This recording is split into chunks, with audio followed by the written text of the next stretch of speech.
Hello, good morning. आज हम पढ़ने आ रहे हैं बिजनेस स्टडी का। जो टॉपिक है मार्केटिंग मैनेजमेंट। दोस्तों, ये बहुत इंटरेस्टिंग टॉपिक है। अगर आपको ये टॉपिक समझ में आ गया ना, तो समझ जाइए कि आप कुछ भी बेच पाएंगे।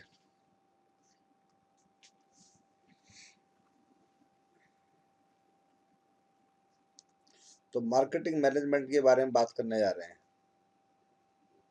दोस्तों, मार्केटिंग मैनेजमेंट है क्या?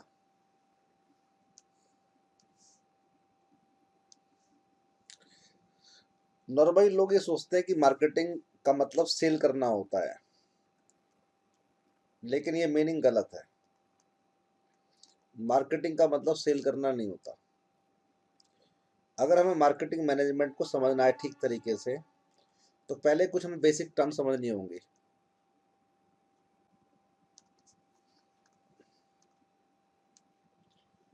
जैसे बेसिक टर्म्स में पहला है market. Market means market means various channels और number of sellers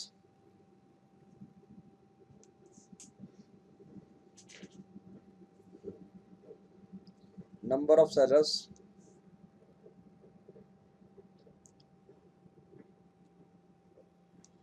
through which और whom। ये जो थ्रू विच लिखा गया है ना, ये लिखा गया है थ्रू विच वेरियस चैनल्स के लिए।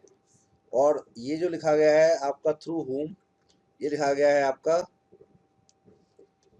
नंबर ऑफ सेलर्स के लिए। मार्केट मीन्स वेरियस चैनल्स और number of sellers through which और through whom society gets what it needs। तो मार्केट मीन्स वेरियस चैनल्स और number of sellers through which और through whom society gets what it needs against a price।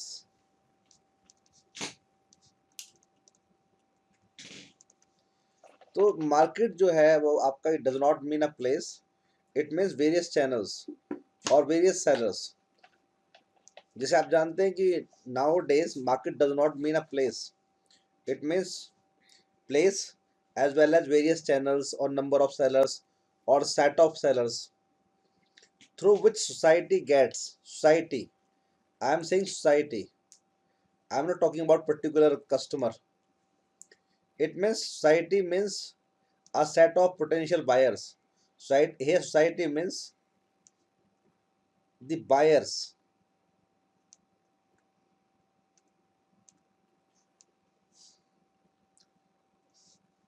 तो market means various channels or number of sellers through which society gets what it needs against a price। तो इसका मतलब यह है कि अगर हम बात करें तो एक तो मार्केट हो गया। मार्केट मीन्स आप जानते हैं टेली मार्केटिंग भी है, इंटरनेट मार्केटिंग भी है। तो मार्केट जो है आपका उसका मतलब प्लेस से नहीं है। मार्केट जो है आपका वो बहुत सारे चैनल्स के साथ मिलकर बनी हुई है। जैसे आप जानते हैं कि आजकल हम ई कॉमर्स के बारे में बात भी कर रहे हैं, आज टेली मार्केटिंग भी है, आज इंटरनेट मार्केटिंग भी हो रही है। तो उन सबको मिला करके एक मार्केट का पूरा जो फॉर्मेट है वो तैयार होता है आज मार्केटिंग मैनेजमेंट के अंदर। जब हम बात करते हैं आपका बायर्स के बारे में तो या कस्टमर के बारे में, तो यहाँ पर जो बायर्स हैं उनका मतलब एक्चुअल बायर से नहीं होता है। जो यहाँ बायर्स हैं, यहाँ मार्केटियर के एंगल से हम बायर बोलते हैं जो पोटेंशियल बायर्स हैं, जिनको हमें टारगेट करना होता है, अ सेट ऑफ पोटेंशियल बायर्स। तो मार्केट के अंदर आपका टारगेट किसे करना है हमने? आपका पोटेंशियल बायर्स को। तो बहुत से लोग मार्केट को कहते हैं, बहुत से लोग मार्केट को डिफाइन ऐसे भी करते हैं कि मार्केट मीन्स, बहुत सी किताबों में ये भी लिखा है कि market means a set of potential buyers. लेकिन ध्यान रखना कि पोटेंशियल बायर्स ये टारगेट के एंगल से मीनिंग है। जब मार्केट को हम डिफाइन करते हैं टारगेट के हिसाब से, तो टारगेट हमारा कौन होता है मार्केट के अंदर? पोटेंशियल बायर्स ही होते हैं। लेकिन अगर हम मार्केट को वैसे डिफाइन करें तो मार्केट में कौन है? चैनल्स में बहुत सारे सेलर्स हैं। तो मार्केट को समझने के कई तरीके हैं। बहुत से लोग बोलते हैं market means a set of potential buyers, क्योंकि टारगेट तो बायर्स को करना है। लेकिन बहुत से लोग आपका मार्केट को डिफाइन करते हैं चैनल्स की फॉर्म में, नंबर ऑफ सेलर्स की फॉर्म में, जिनके थ्रू सोसाइटी को वो कुछ मिलना है जिसको जिसको आपका सोसाइटी अपनी आपका नीड का हिस्सा मानती है। तो ये आपका बेसिक टर्म जो मार्केट है या आपका ये हमें पता होनी चाहिए। तो मार्केट जो है आपका, market means a set of potential buyers, और मार्केट मीन्स वेरियस चैनल्स और number of sellers through which और through whom society gets what it needs against a price. अब दूसरी बेसिक टर्म हमारे सामने ये है कि मार्केटिंग मैनेजमेंट क्या है। अच्छा, मुझे आप ना जब पढ़ रहे हैं तो आप सोचिए मार्केटिंग मैनेजमेंट के बारे में। मार्केटिंग मैनेजमेंट इसका मतलब ये है कि ये आपका बायर है और ये आप है प्रोड्यूसर। Buyer producer. अब सोचिए जरा कि क्या पता आपको बहुत अच्छा प्रोडक्ट बनाना आता हो। जो आपने प्रोडक्ट बनाया है वो आपके मुताबिक बहुत अच्छा हो और आप मानते हो कि बेस्ट क्वालिटी प्रोडक्ट है, बेस्ट क्वालिटी प्रोडक्ट है। लेकिन ऐसा आप मानते हैं, क्या पता ऐसा मार्केट ना मानती हो, जो आपका टारगेट बायर है वो ना माने, उसके मुताबिक उसे और बेटर क्वालिटी चाहिए प्रोडक्ट। वैसे आपने तो अपने हिसाब से अच्छा बनाया है प्रोडक्ट, बेस्ट क्वालिटी प्रोडक्ट है, लेकिन जो आपका पोटेंशियल बायर है, जो आपकी मार्केट है, वो तब भी आपके प्रोडक्ट को ना खरीदे। मतलब उसे लगे कि प्रोडक्ट के अंदर वो खास बात नहीं है जो उन्हें चाहिए।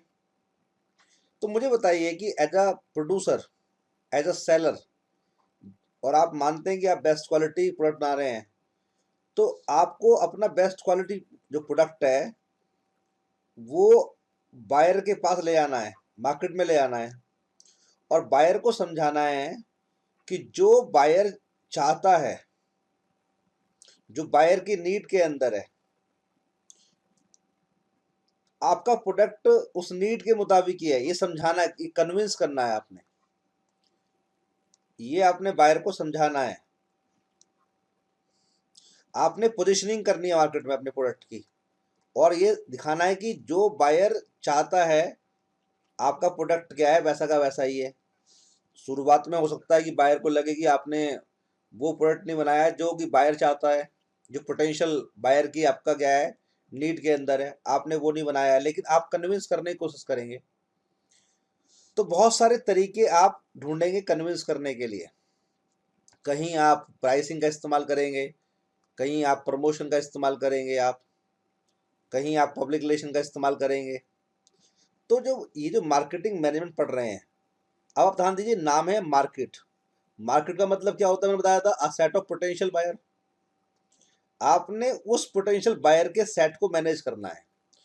जो आपको लगता है कि आपका प्रोडक्ट खरीद सकता है, उसे बोलते हैं market, a set of potential buyer. तो मार्केटिंग मैनेजमेंट का मतलब क्या है कि जो आपको लगता है कि आपके प्रोडक्ट का बायर है, उसको मैनेज करना सीखना है आपने। यहां पर marketing management is dealing with management of potential buyers. और पोटेंशियल बायर है कहाँ? आपका सोसाइटी के अंदर ही है। तो अभी जब मार्केटिंग मैनेजमेंट को डिफाइन करेंगे तो फिर हमें सोसाइटी के पास जाना पड़ेगा।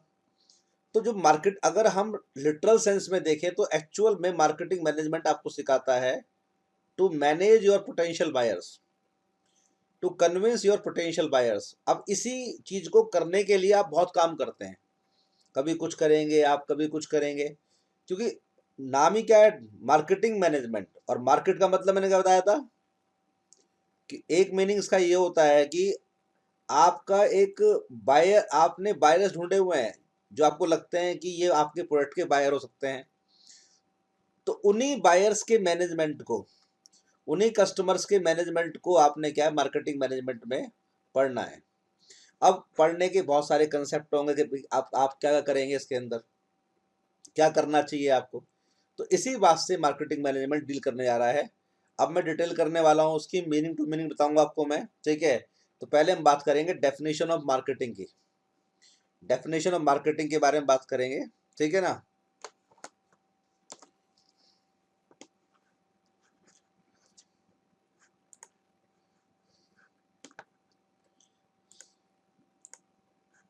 तो आप देखिए जरा यहाँ पर, अब हम बात करेंगे व्हाट इज मार्केटिंग, मार्केटिंग होती क्या है, मार्केटिंग का मीनिंग क्या है। तो जैसे मैंने बताया था कि पोटेंशियल बायर जो आपका है सोसाइटी के अंदर है, तो marketing is a social process. देखिए मार्केटिंग का मतलब जो एक्सपर्ट लेते हैं वो लेते हैं सोशल प्रोसेस, ये कोई इकोनॉमिक प्रोसेस नहीं है। अगर मान लो आपसे क्वेश्चन पूछे वो बीएस के अंदर कि is marketing an economic process, नहीं, ये गलत है। क्या मार्केटिंग एक पॉलिटिकल प्रोसेस है, मार्केटिंग एक पॉलिटिकल प्रोसेस है, नहीं है बिल्कुल। क्या मार्केटिंग जो है आपका एक फाइनेंशियल प्रोसेस है, नहीं है। तो पहली बात तो ये दिमाग में रखना है आपने, एक 1 मार्क क्वेश्चन आता है कि मार्केटिंग जो है कौन सा प्रोसेस है, वो एक सोशल प्रोसेस है। इसका मतलब यहाँ पर ये है कि कई बार जो मार्केटियर है, आपको कुछ टाइम के लिए, जो मार्केटियर है जिसे प्रोडक्ट बेचना है, पोटेंशियल बायर को टारगेट करना है, वो आपको कुछ टाइम के लिए अपना प्रोडक्ट देता है फ्री में भी। आपको एग्जांपल याद है जियो का, जियो का प्लान आपने सुना होगा ना। तो जियो का प्लान ये प्रूव करता है कि मार्केटिंग क्या है, अपने आप में एक सोशल प्रोसेस है। उन्होंने आपको 1 क्वार्टर के लिए अपना प्लान फ्री दिया था, आपको याद होगा। तो इसका मतलब वो ये प्रूव करने की कोशिश कर रहे हैं कि मार्केटिंग अपने आप में एक इकोनॉमिक प्रोसेस नहीं है, वो कोई पॉलिटिकल प्रोसेस नहीं है कि वो आपसे कह रहे हैं कि आप हमारा अगर खरीदते हैं प्रोडक्ट तो आपको हम नेता बना देंगे, आपको हम हमारे प्रोडक्ट से आप क्या है, ठीक है, आप किसी पॉलिटिकल पार्टी के मेंबर बन जाएंगे। ऐसा कोई प्रोसेस नहीं शुरू कर रहे हैं। मतलब उस आपको जब मार्केटियर अपना प्रोडक्ट बेचता है ना, तो वो आपसे ये कहता है कि मेरा प्रोडक्ट लेने के बाद आपकी जो इनकम है वो राइज हो जाएगी। ऐसा कुछ नहीं कहता, वो कहता है कि आपकी जो नीड है, आपकी जो वांट्स हैं, अभी मैं डिफाइन करूंगा नीड और वांट में फर्क क्या होता है, ये पूरी होंगी। अब नीड एंड वांट, पहला प्रायोरिटी क्या है, नीड एंड वांट है, यहाँ पर इनकम नहीं है प्रायोरिटी।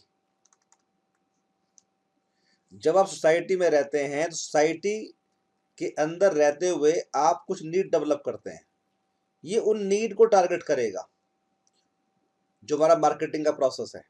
ना तो ये इकोनॉमिक प्रोसेस है, ना ये पॉलिटिकल प्रोसेस है, ना तो इसमें कोई राजनीति की बातें होंगी, और ना ही इसमें कोई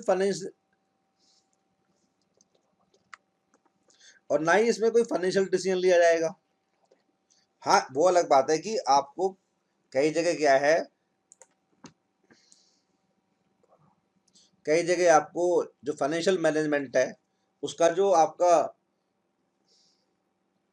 उसके जो एस्पेक्ट हैं वो मार्केटिंग को अफेक्ट करेंगे।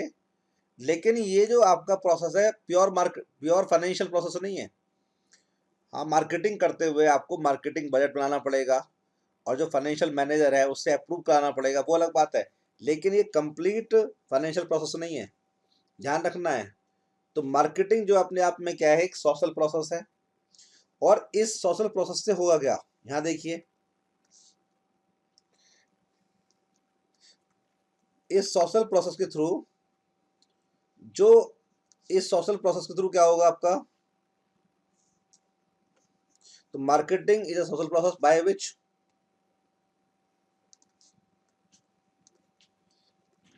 इंडिविजुअल इंडिविजुअल्स एंड ग्रुप्स, ये फ्रेज वर्ड है, individuals and groups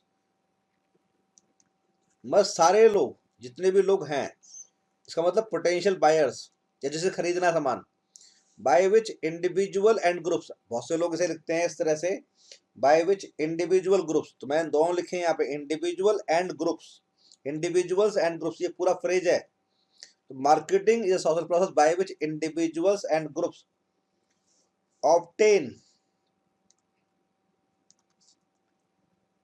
what they need and want. यहाँ दो टर्म आ रही है, नीड एंड वांट, अभी हम बात करेंगे इनका डिटेल में, नीड एंड वांट। तो ये जो मार्केटिंग अपने आप में एक सोशल प्रोसेस है। जब एक मार्केटियर अपने पोटेंशियल बायर्स को मैनेज करेगा तो उसे शुरू करना पड़ेगा एक सोशल प्रोसेस, जिसमें वो आपके नीड पर ध्यान देगा, और जब वो ध्यान देगा तो आपको कुछ मिलने वाला है उससे, जो आपकी नीड के मुताबिक हो। वांट के बारे में हम बात करेंगे, अभी वांट में बोल नहीं रहा हूं अभी जानबूझ करके।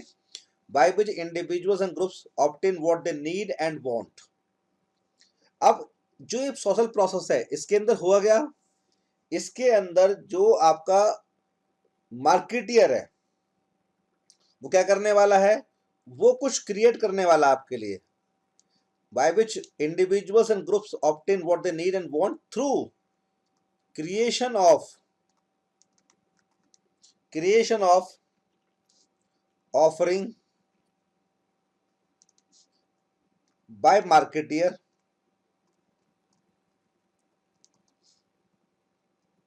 थ्रू क्रिएशन, कुछ क्रिएट करेगा वो आपके लिए, ऑफरिंग क्रिएट करेगा, कुछ बनाएगा वो आपके लिए, क्या कुछ ऑफर करेगा, through creation of offering by marketeer and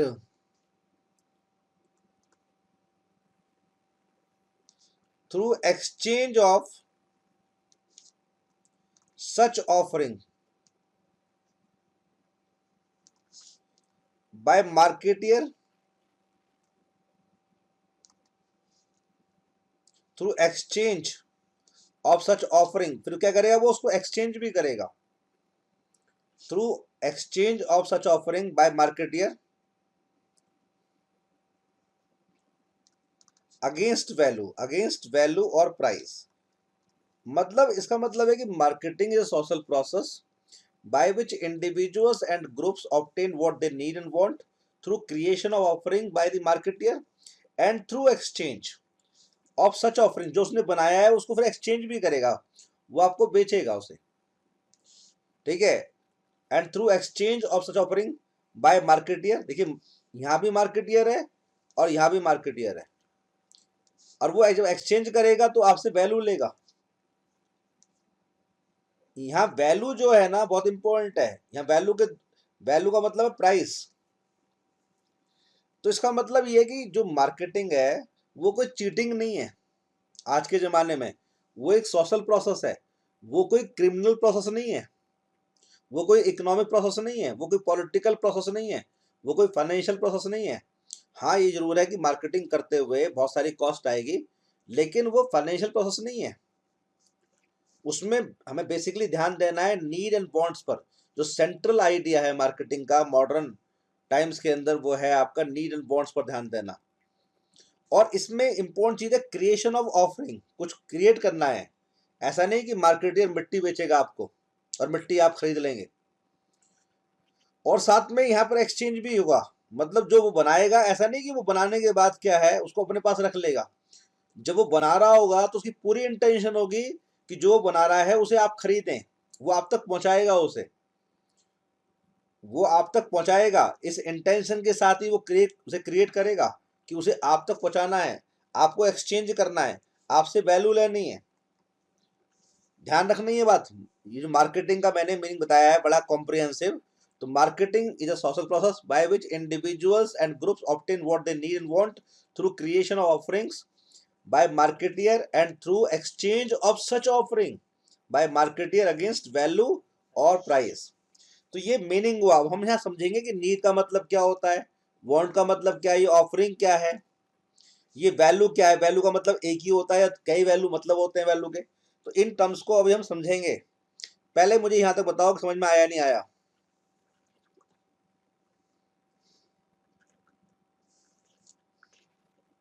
जल्दी बताओ।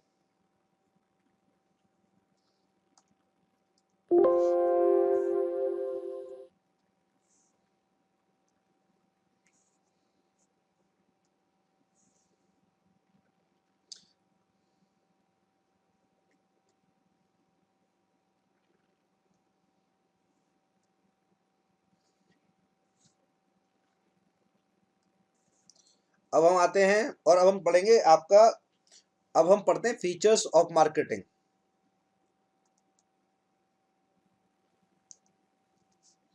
Features of marketing. तो पहली फीचर जो इसके अंदर है,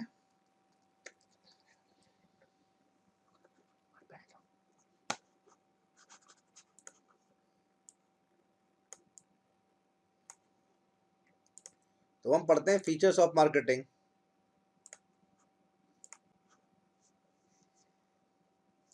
तो पहली फीचर है need and wants. Needs and wants. देखिए नीड क्या है, जैसे कि अगर मान लो जब आप पैदा होते हैं, देखिए अब एग्जाम्पल लेते हैं, बेसिक एग्जाम्पल लेते हैं नीड का। जब बच्चा पैदा होता है तो वो माँ का दूध मांगता है, मदर फीड। उसे माँ का दूध चाहिए। बताओ ये आपका उसकी नीड है या वांट है? जब बच्चा पैदा होता है तो आपका माँ का दूध मांगता है वो, ठीक है, और रोता है, तो वो अपनी नीड बता रहा होता है या वांट बता रहा होता है उस समय? जल्दी बताओ मुझे, चैट में बताओ। जब बच्चा पैदा होता है तो वो माँ का दूध मांगता है, उसकी नीड है या वांट है वो उसकी? जल्दी बताओ। अब नीड का मतलब क्या है? नीड का मतलब है कि जो आपका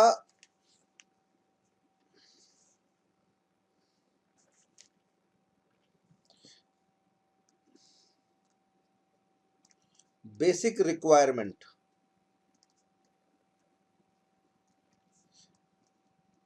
that a human being develops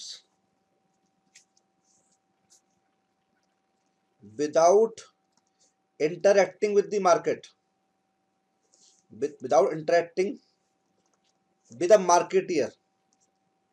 अगर हम मार्केटियर से इंटरेक्ट ना करें और कोई बेसिक रिक्वायरमेंट हम बना लें अपनी, तो उसे हम क्या कहते हैं? हमें भूख लगती है। अब हंगर क्या है हमारी? हंगर से हमें चाहिए फूड, भूख लगती है। तो जब हम कहते हैं हमें खाना चाहिए, तो जब हम कहते हैं हमें खाना चाहिए तो उस समय हम किसी मार्केटियर से इंटरेक्ट नहीं करते।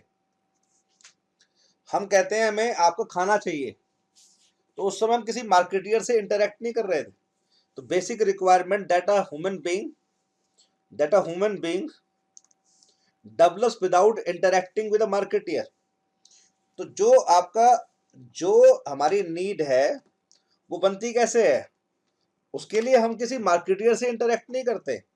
हम अपने आप कहते हैं कि हाँ हमें क्या है, जिसे हम कहते हैं हमें खाना चाहिए, फिर हम कहते हैं हमें कपड़े चाहिए, हम कहते हैं कि हमें रहने की जगह चाहिए, ड्वेलिंग चाहिए, रहने की जगह चाहिए। तो आप हमें एजुकेशन चाहिए। जब हम आपका और एज होती है तो हम कहते हैं हमें, अभी जैसे हम इन चीज़ों को बोल रहे हैं, फूड चाहिए, कपड़ा चाहिए, रहने की जगह चाहिए, तो ये हम नीड ही बना रहे हैं, अपने बेसिक रिक्वायरमेंट बता रहे हैं कि आपका इस दुनिया में, सोसाइटी में रहने के लिए ये चीज़ें हमारे पास होनी चाहिए। और जब हमें ये चीज़ें नहीं मिलती हैं तो हम क्या फील करते हैं? We feel deprived of. जब हमें ये चीज़ें नहीं मिलेंगी तो हम क्या फील करते हैं? कि हमें कुछ नहीं मिला। अगर हमें आपका भूख लग रही हो, खाना ना मिले, तो हम कहते हैं खाना मिलना चाहिए, और परेशान हो जाते हैं। तो आपका, अगर ये हमारी बेसिक रिक्वायरमेंट जिसे हम कहते हैं खाना, कपड़ा, रहने की जगह, अभी हम इनको डिफाइन नहीं कर रहे स्पेसिफिकली, लेकिन इतना लग रहा है कि हाँ हमें भूख लग रही है, खाना चाहिए, हमारी बॉडी है तो कपड़ा चाहिए, ठीक है, हमें आपका एक आपका फोर वॉल्स चाहिए जिंदगी रहने के लिए अपने, और हमें कुछ ज्ञान चाहिए। तो अगर हमें ये नहीं मिलेगा तो वी फील डिप्राइव्ड ऑफ। हम आपका महसूस करते हैं कि आप कुछ कमी है हमारी ज़िंदगी में और ये हमें मिलनी चाहिए। अनकंफर्टेबल हो जाते हैं आपका, हमें लगता है कुछ छूट रहा है। अच्छा, उसी बीच क्या होता है, उसी के बीच क्या होता है कि आपके सामने आता है, यहाँ देखिए ज़रा, ये तो बेसिक रिक्वायरमेंट है। अब आपके बीच आता है एक मार्केटियर, आप चिल्ला रहे थे खाना चाहिए खाना चाहिए, वो कहता है पिज्जा खाओ, आप पिज्जा खाओ, अरे भूख मिटानी है ना पिज्जा खाओ। एक कहता है अरे भूख, आपको भूख लगी है ना फूड चाहिए बर्गर खाओ। अच्छा कपड़े चाहिए आपको, ठीक है, तो एक काम करो आप मोंटी कार्लो कपड़े लो आप। एक कहता अच्छा ठीक है, जल्दी चाहिए खाना बहुत ज्यादा भूख लगी है, मैगी खाओ मैगी, मैगी खाओ आप। तो एक मार्केटियर आकर के क्या करता है, आपकी जो नीड है उनको डिफाइन करता है अपने प्रोडक्ट के हिसाब से। वो आपकी नीड को जब स्पेसिफिक फॉर्म देने की कोशिश करता है, तो उस समय क्या कर रहा होता है, वो आपकी नीड को वांट बना रहा होता है। उस समय एक मार्केटियर आता है, कहता है अरे यार ठीक है अच्छी पढ़ाई करनी है ना, ठीक है, तो आपका जीडी गोइन का कौन सा स्कूल, जीडी गोइन का में डालो बच्चों को। तो मतलब कहीं ना कहीं अब क्या होता है कि जो मार्केटियर है वो आपकी नीड को एक स्पेसिफिक फॉर्म में डालता है, वो आपकी नीड को डिफाइन करता है अपने प्रोडक्ट या सर्विस के हिसाब से, और फिर आपसे कहता है अरे यार आपको भूख लगी हो ना तो पिज्जा खाया करो। समझ रहे हैं आप? तो इसका मतलब यह है कि मार्केटर काम क्या होता है कि आपकी नीड के मुताबिक प्रोडक्ट को बनाना, ठीक है, और फिर आपकी नीड को नीड ना रहने देना, क्या बना देना, वांट। और वांट किसके लिए, वांट फॉर उसका प्रोडक्ट। ये क्वेश्चन मार्क क्या है, वो बताएगा कि मैंने आपकी भूख मिटाने के लिए क्या बनाया, पिज्जा बनाया, बर्गर बनाया है। आप आपको बच्चों से एजुकेशन ना कहाँ ले आओ, जीडी को इनका, आपको समझ में आ रहा है? तो इसका मतलब ये है कि अब जब हम बात करते हैं नीड की, बात करते हैं तो बात करते हैं बेसिक रिक्वायरमेंट की। तो जो आपका बेसिक रिक्वायरमेंट हम बनाते हैं मार्केटियर के इंटरेक्शन में आए बिना, वो तो हमारी नीड है, लेकिन जैसे ही इंटरेक्शन शुरू होगा मार्केटियर से, तो हमारी नीड क्या है, आपका वांट बनने लगेंगी। और वांट बनाने वाला कौन है हमारी नीड को, वो है मार्केटियर। और वो जब आपकी नीड को वांट बोलता है तो क्या कहता है, वो आपको बोलता है अपने प्रोडक्ट के टर्म्स में, अपनी सर्विस की टर्म्स के अंदर बोलता है वो। तो मतलब कहीं ना कहीं जो वांट्स हैं, जब हम वांट्स के बारे में बात करते हैं, तो उसके लिए जो आपका मार्केटियर है कुछ ऑब्जेक्ट डिफाइन करता है। क्या करता है, ऑब्जेक्ट्स, जिसको हम बोलते हैं प्रोडक्ट, सर्विस। वो कहता है कि देखिए इस ऑब्जेक्ट से आपकी नीड पूरी होगी।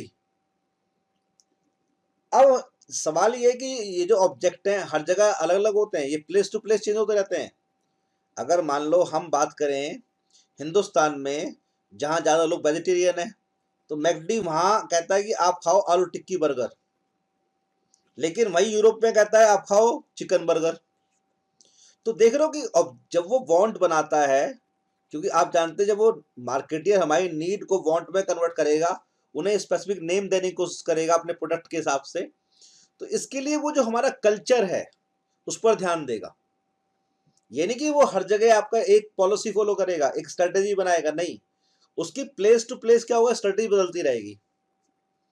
इंडिया में वो कुछ और कहेगा, पाकिस्तान में कुछ और कहेगा, ठीक है, उसके बाद वो यूरोप में कुछ और कहेगा, अमेरिका में कुछ और कहेगा। तो जो वांट्स हैं एक्चुअल में वो क्या है आपका, वो कल्चरली डिफाइंड ऑब्जेक्ट्स हैं। लेकिन ये पक्का है कि आपका वो एक जैसी स्ट्रेटेजी पर काम नहीं करेगा। एप्पल की जो स्ट्रेटेजी इंडिया में है वो जरूरी नहीं है कि वो अमेरिका में भी हो। समझ रहे हैं आप? या जो गैजेट हमारे यहाँ मिलते हैं वो गैजेट आपका अमेरिका में वैसे ही मिलते हो, जरूरी नहीं है। तो जब मार्केटियर हमारी वांट्स को स्पेसिफिक नेम देता है या फॉर्म देता है तो हम बोलते हैं वांट्स। तो वांट्स में एक्चुअल में क्या है, wants consist of number of objects, number of products और services, that marketer develops for us, तो वो हमारे डेवलप करता है। अब फिर वो चिल्लाता है, अरे खाने के लिए, खाना खाना है तो पिज्जा लो, बर्गर खाओ, पढ़ना है तो आपका आओ ना कैम्ब्रिज पढ़ने के लिए। तो ये सब चीजें आप ध्यान दीजिए यहाँ जरा। एक मैं आपको चीज बताता हूँ बहुत इंपॉर्टेंट चीज इन दोनों के बारे में, वो ध्यान समझिए। जब हम नीट की बात, देखिए हमेशा हम ये कहते हैं हमें खाना खाना है, हम रोज सुबह उठते हैं कहते हैं खाना खाना है, शाम को फिर खाना खाते हैं। तो आप देख रहे हैं कि जो नीड्स हैं, जो हमारी नीड्स हैं, वो अगर देखा जाए तो वो यूनिफॉर्म पैटर्न में काम करती हैं। वो आपका यूनिफॉर्म पैटर्न रहता है उनका। हम कहते हैं कपड़ा चाहिए, खाना चाहिए, एक यूनिफॉर्म चीज रहती है कि हमारे दिमाग में एक आपका एक आइडिया है, स्टैटिक आइडिया अपनी नीड के बारे में। लेकिन जब वांट्स के बारे में बात करते हैं डायनामिक हो जाती हैं। ओवर द टाइम आप देख रहे होंगे कि बहुत सारे जो प्रोडक्ट है मार्केट में थे कभी, आज नहीं है। तो इसका मतलब जो वांट्स हैं दे आर डायनामिक। दे मतलब वांट्स में ऐसा नहीं है कि वो आपका एक यूनिफॉर्म रहे, वो आपका, इसका मतलब वांट्स जो हैं उनमें एक डायनामिज्म है, वो चेंज होने का डायनामिज्म है। जो मार्केटियर है वो वांट्स को रेगुलरली डिफाइन करेगा अलग तरीके से, लेकिन आप नीड को रोज रोज डिफाइन नहीं करेंगे।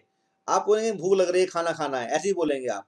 लेकिन वही मार्केटियर जो आपसे लास्ट ईयर बोल रहा था अरे आपको भूख लग रही है ना ये खाओ, अगले साल कुछ और बोलेगा, अब ये खाओ। क्या पता फिर तुम चार चीज बोले, अरे यार ये भी खाओ ये भी खाओ ये भी खाओ, मेरा ये प्रोडक्ट भी क्या है, भूख मिटाता है, ये मिटाता है, ये मिटाता है, ये चारों खा लो अच्छा रहेगा। तो वांट्स के अंदर एक डायनामिज्म है। तो मार्केटियर जो है वो आपका, मार्केटियर की डायनामिक होती है पोटेंशियल बायर को टारगेट करने की। उसके लिए वो स्ट्रेटेजी बनाएगा, मार्केटिंग मिक्स बनाएगा, जो मैं आपको समझाऊंगा। तो आपको यहां तक क्लियर हुआ? जल्दी बताइए, नीड्स एंड वांट्स का जो डिफरेंस है आपको समझ में आया?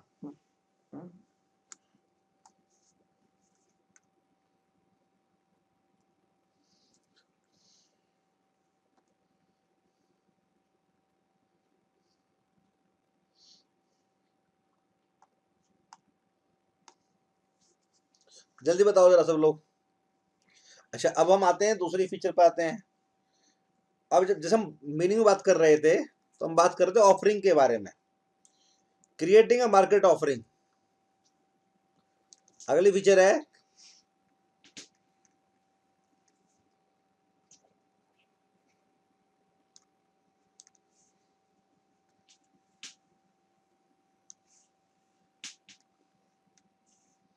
Market offering. का मतलब क्या होता है, जैसे मान लीजिए ये जो मार्केट ऑफरिंग है, इसमें इसको मैं ऐसे कर लेता हूँ और बीच में रख लेता हूँ ऑफरिंग को।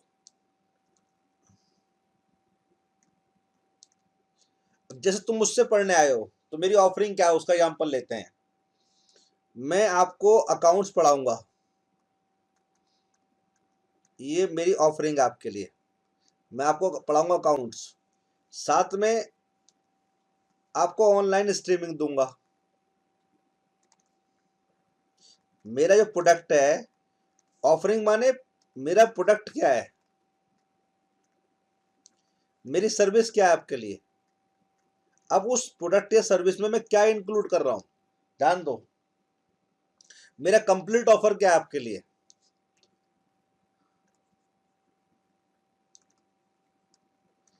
मैं आपको अकाउंट पढ़ाऊंगा, एयर कंडीशन रूम में पढ़ाऊंगा, ठीक है। अगर आपकी प्रॉब्लम आएगी तो ऑनलाइन सॉल्व भी करूंगा, आपके टेस्ट भी लूंगा। आप समझ रहे हैं मेरी कंप्लीट ऑफरिंग क्या है। और ऑफरिंग के अंदर केवल ये नहीं होता कि आपका हमारा प्रोडक्ट है, उसकी पैकेजिंग है, उसका प्राइस है, उसमें आपका मेंटेनेंस की सर्विसेज है या आफ्टर सेल सर्विसेज हैं। तो मेरी कंप्लीट ऑफरिंग क्या है, बात समझ रहे हैं। मैं आपको प्रोडक्ट कहां दूंगा करके, प्लेस क्या है। जैसे कि आप देख रहे हैं अब यहाँ पे ऑनलाइन स्ट्रीमिंग हो रही है, तो प्लेस भी मैटर करता है। तो मेरी कंप्लीट ऑफरिंग क्या है आपके लिए। मतलब मेरे प्रोडक्ट को आप अगर कंप्लीट समझें तो क्या समझेंगे आप? ऑफरिंग का मतलब है कि मेरे प्रोडक्ट को आप कंप्लीट सेंस में समझो। तो मार्केटियर अपने प्रोडक्ट को ऐसे नहीं कहता ये सब फिजिकल फॉर्म में, चलो जी ये मेरा बनाया हुआ पंखा हो गया, ये लो ये पंखा हो गया। ये पंखा पंखा कहना काफी नहीं है, इस पंखे के बारे में पूरा बताया वो। ये कॉपर की आपका बाइंडिंग की हुई है, 1 साल की, अब 3 साल की इसमें क्या है, वारंटी है, प्राइस देखो कितना सस्ता है। और जब हम पंखा बेचते हैं ना तो फिटिंग भी हम खुद ही कराते हैं। जैसे आप जानते हो कि आप लेने जाओगे स्मार्ट एलईडी, तो क्या होता है कि आपको स्मार्ट एलईडी मिलेगा, मान लीजिए एंड्रॉयड है वो, तो इंस्टॉलेशन भी करने वहां से एम्प्लॉय आए कंपनी से, 3 इयर्स की वारंटी है उसके अंदर। उसके साथ में क्या है, मान लेते हैं आपका बुफर साथ में है। तो इसका मतलब ये है कि अब जैसे आपका डिलीवरी भी आपको खुद ही करवाएगा सेलर आपके घर तक। तो ये सब चीजें एक ऑफरिंग का हिस्सा है।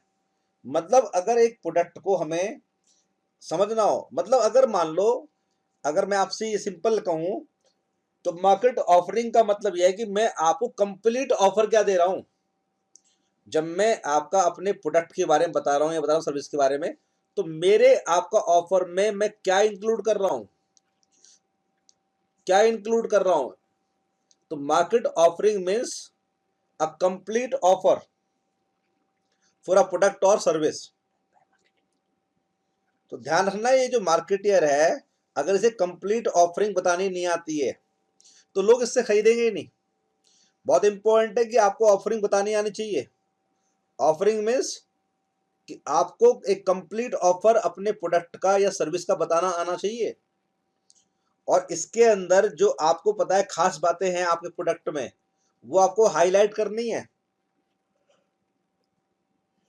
अगर आप ये हाईलाइट नहीं करते हैं तो कभी भी कस्टमर ये जान नहीं पाएगा कि जो प्रोडक्ट है वो उसकी नीड को कितने इफेक्टिवली सेटिस्फाई करेगा।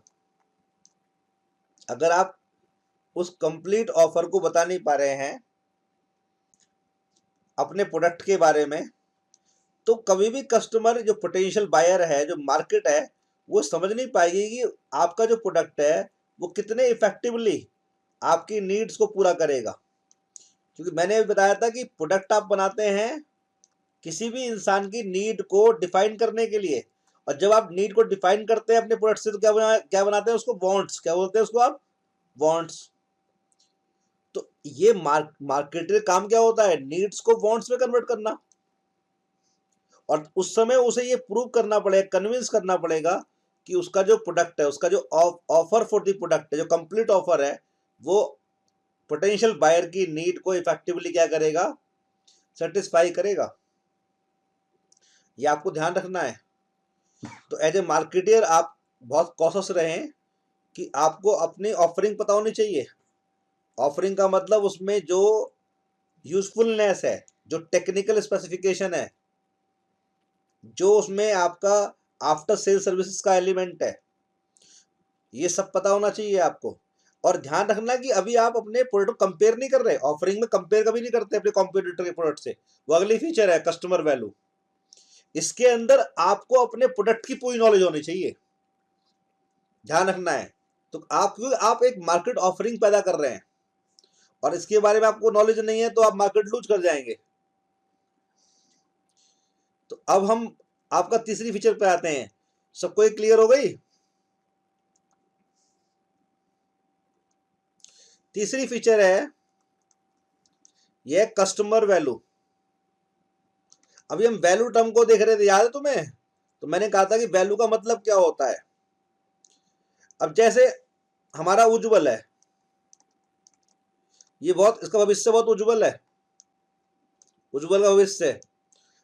क्यों? 11th क्लास में ये मुझसे अकाउंटेंसी पढ़ता था, 12th में, 11th में छोड़ गया ये बीच में ही, 12th में वापस आ गया।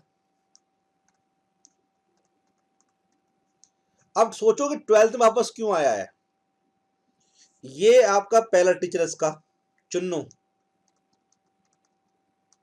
यहां से छोड़ करके ये मेरे पास आ गया। सोचो क्यों आया होगा। आपका वैसे चुन्नू मुस्कुरा रहा है काफी, लेकिन ये मेरे पास क्यों आया? आप जानते हैं क्यों?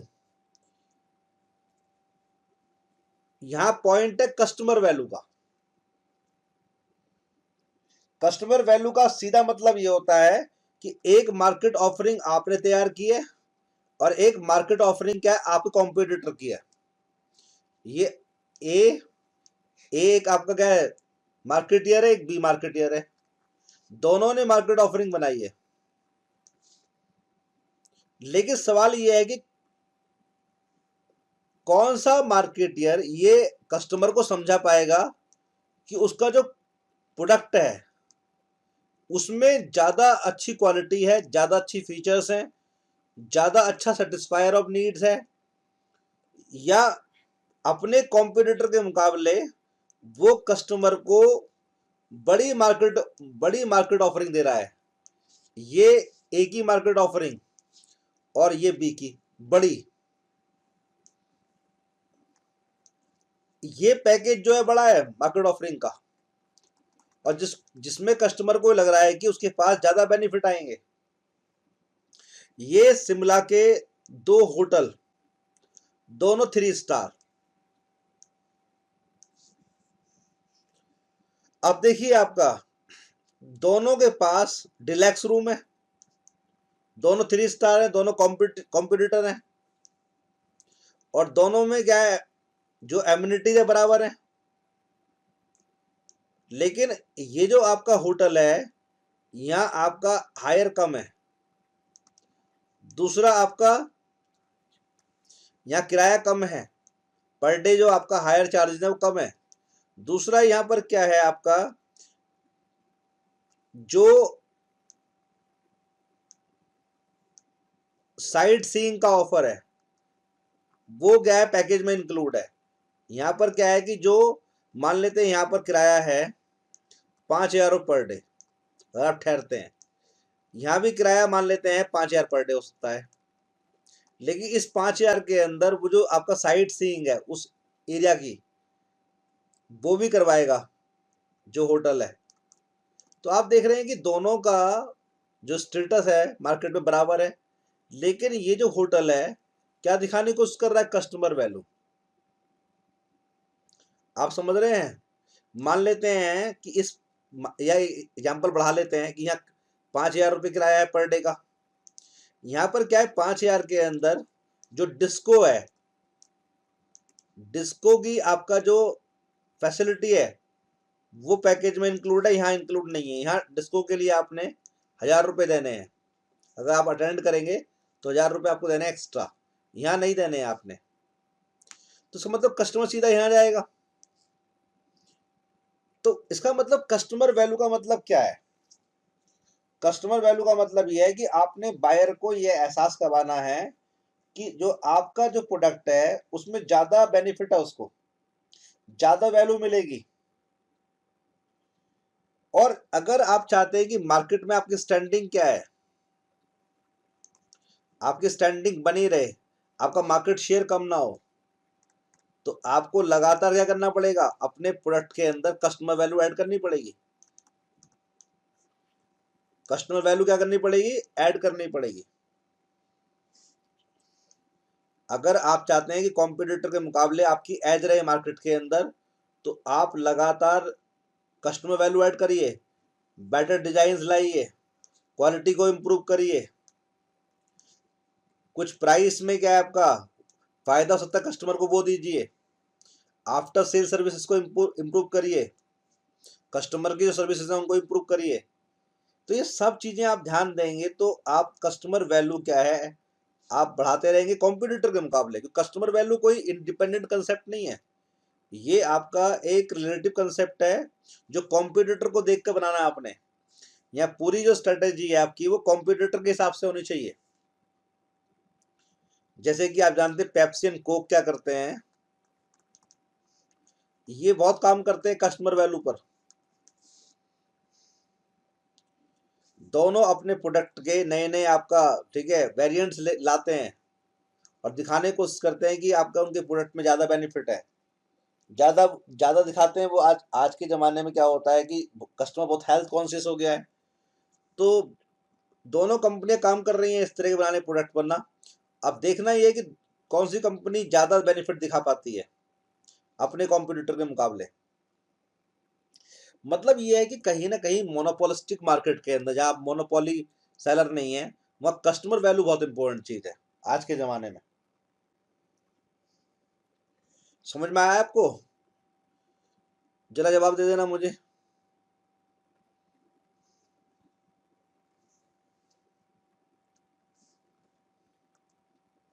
अगली फीचर जो है वो है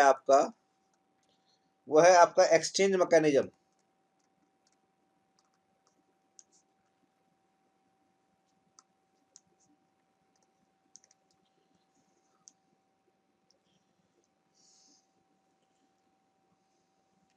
अच्छा, अगर मान लो ये आपका एक डिपार्टमेंटल स्टोर है, डिपार्टमेंटल स्टोर के अंदर आप जाते हैं तो वहां का सेल्समैन आपके कान में बंदूक रखता है, मेरा प्रोडक्ट खरीदो। डिपार्टमेंटल स्टोर के अंदर एक्सचेंज मैकेनिज्म का पूरा कंसेप्ट शामिल है। आप जाते हैं, एक यहाँ आपके जो प्रोडक्ट रखे हुए हैं आप देख रहे हैं, उनको कंपेयर कर रहे हैं आप, ठीक है। आपकी मर्जी, आपने ये खरीदना है, ये खरीदना है, ये खरीदना है, आपकी मर्जी है ना। डिपार्टमेंटल स्टोर है और एक आप है, दो पार्टी हैं, एक्सचेंज करना है तो ये स्टोर, ये आप, पूरी छूट दे रखी है उसने आपको। आप, वो कह रहा है कि मेरी ऑफरिंग ये है, आप ये ले लो, ये ले लो, ये ले लो, मर्जी है आपकी। बस वो ये कहता है कि आप जो मर्जी लो, मुझे आपको प्राइस पे करना होगा, लो कुछ भी आप मुझसे। तो एक तो एक्सचेंज मैकेनिज्म के लिए क्या है, there must be at least two parties, at least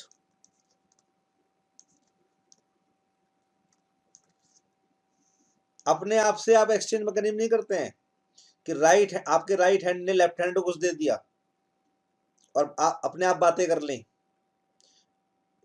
ये एक्सचेंज मैकेनिज्म नहीं है। तो there must be at least two parties, the marketeer and the buyers, ये होने चाहिए। दूसरा आपका, दोनों पार्टी आप गए कुछ ऑफर करने को तैयार हैं। भंडारे में एक्सचेंज मैकेनिज्म नहीं होता, लोग खाना खा लेते हैं और चले जाते हैं। डिपार्टमेंटल स्टोर में क्या होता है, एक्सचेंज मैकेनिज्म क्यों होता है? क्योंकि हर पार्टी वैल्यू एक्सचेंज कर रही है। जो मार्केटियर है वो दे रहा है आपको प्रोडक्ट, मतलब वो आपको एक वैल्यू दे रहा है प्रोडक्ट की फॉर्म में या सर्विस की फॉर्म में, और आप प्राइस की फॉर्म में वैल्यू दे रहे हैं। तो वैल्यू का एक्सचेंज भी साथ में हो रहा है। जब एक्सचेंज मैकेनिज्म होता है तो वैल्यू भी एक्सचेंज करती है, ध्यान रखना है। और तीसरा, डिपार्टमेंटल स्टोर आपको छूट दे रहा है, जो मर्जी आप एक्सेप्ट करो, जो आपने खरीदना है वो खरीदो, जो आपने रिजेक्ट करना है वो रिजेक्ट करो, आपकी मर्जी है। कोई बंदूक रख के आपसे नहीं कह रहा कि ये सामान खरीदो आप। मतलब एक एक आपका फ्री जो है कम्युनिकेशन है यहाँ पर। सेल्समैन कह रहा है कि देखिए सर ये सामान है, आपकी मर्जी, आप ये लो या मत लो, ठीक है। तो जो दोनों पार्टी हैं आपका, दोनों कम्युनिकेट कर रही हैं फ्रीली। अब कल को मान लेते हैं, ऐसा समझो, मैं आपसे ही कहता हूँ, कल को आपका BSES है या प्राइम मिनिस्टर कोई योजना लेकर आते हैं और वो कहते हैं भाई 4 LED बल्ब BSES से हर एक कंज्यूमर ने खरीदना है, हर एक हाउस होल्ड ने खरीदना है अपने घर में लगाने के लिए, और कंपलसरी है ये प्रधानमंत्री को योजना आई है। सपोज कर लेते हैं कि BSES से आप 4 LED बल्ब क्या है कंपलसरी खरीदोगे और हर एक को खरीदना है, चाहे कुछ भी हो जाए। तो प्राइम मिनिस्टर ने मन की बात कह दी और कहा भाई ये नियम है, ये कानून बना दिया, मैंने खरीदना ही पड़ेगा, हर किसी को खरीदना ही पड़ेगा। और खरीदने के लिए ₹300 बिल में ऐड होकर आएंगे आपके। तो बताना यहाँ पे एक्सचेंज मैकेनिज्म है, बताना जरा इसकी स्टडी में एक्सचेंज मैकेनिज्म का पॉइंट आएगा, जरा बताओ मुझे।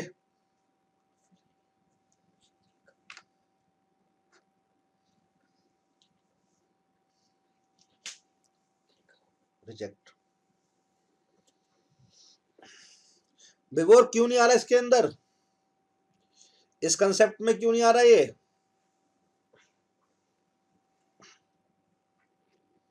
जल्दी बताओ क्यों नहीं आ रहा।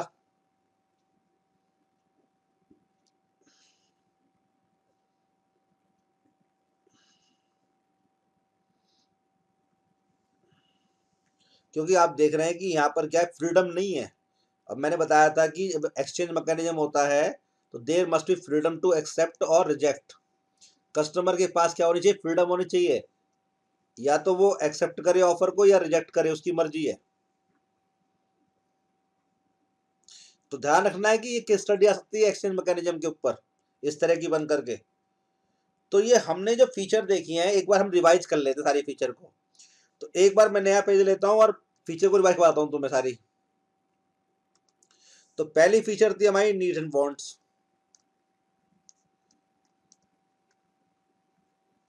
Needs are the basic requirement to every human beings, है ना। And wants are the specific form of needs that marketeer designs and develops according to the products or service he is likely to supply to the market or the potential buyers। दूसरा क्या था हमारा, market offering था, market offering. तीसरा क्या था हमारा, customer value था। और चौथा क्या है हमारा, एक्सचेंज मैकेनिज्म। तो ये चार फीचर है हमारी किसकी, मार्केटिंग की। कस्टमर वैल्यू ध्यान रखना है। और जो तो आप बता रहे हो विभो बाबू, कस्टमर फोकस जो है ना, वो कहीं ना कहीं मार्केट ऑफरिंग के अंदर ही आएगा, हम बात करेंगे अभी उसके अंदर ही। क्योंकि यहां हमने मार्केटिंग की फीचर पढ़ी है, जो कस्टमर फोकस है वो अलग चीज है, वो अभी फंक्शन का हिस्सा बनेगा। तो हमारे पास जो फीचर है वो कितनी है, need and wants, market offering, customer value और एक्सचेंज मैकेनिज्म। इन चारों पर आपने ध्यान देना है।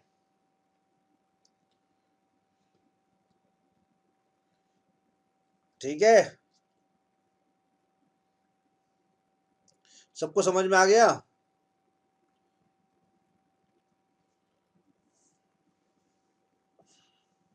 अब हम बात करेंगे फंक्शंस के बारे में। तो मार्केटिंग के फंक्शंस क्या हैं, अब हमें ये देखना है।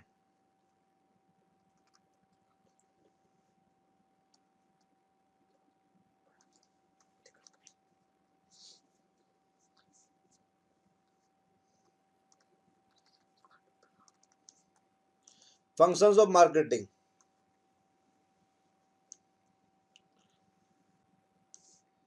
अच्छा मुझे वो बताओ, अगर हमारा विभोर बिजनेस शुरू करने जा रहा है, कोई बिजनेस, तो पक्की बात है कि वो कोई प्रोडक्ट बनाएगा या सर्विस देगा, पक्की बात है। जो बिजनेस करने जा रहा है तो कोई प्रोडक्ट या सर्विस तो बनाएगा ना। तो मुझे एक बताओ कि जैसे मैंने बताया था कि ये जो टर्म है मार्केटिंग मैनेजमेंट, तो हमें अपनी मार्केट को मैनेज करना है। मार्केट माने क्या होता है, अ सेट ऑफ पोटेंशियल बायर्स। तो जरूर जब बिजनेस करने जा रहा है तो उसको पता होगा कि उसके पास कोई बायर भी आएगा, अ सेट ऑफ पोटेंशियल बायर्स। उसको पता होगा ना कि भाई मैं जो चीज बनाऊंगा उसे लोग खरीदेंगे। तो मुझे एक बताओ, जब ये बिजनेस शुरू करने आ रहा है तो इसने अचानक क्या, ये पंडित जी के पास गया होगा, और पंडित जी के पास जाने के बाद इसने हाथ दिखाया होगा, और पंडित जी ने कहा होगा बेटा बिजनेस शुरू कर ले, तेरे जो आपका तेरे आपका जो है सितारे चमक रहे हैं, बिजनेस शुरू कर ले, ठीक है, और ये बना ले। पंडित जी कह रहे हैं भाई तू ऐसा कर, तू ना भिंडी के बना समोसे लोग बहुत खरीदेंगे। आज तक किसी ने बनाए नहीं भिंडी के समोसे,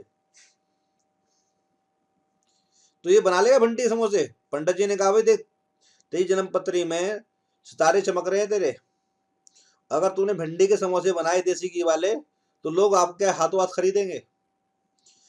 तो मुझे ये बताओ, क्या इसे भिंडी के समोसे बना लेने चाहिए?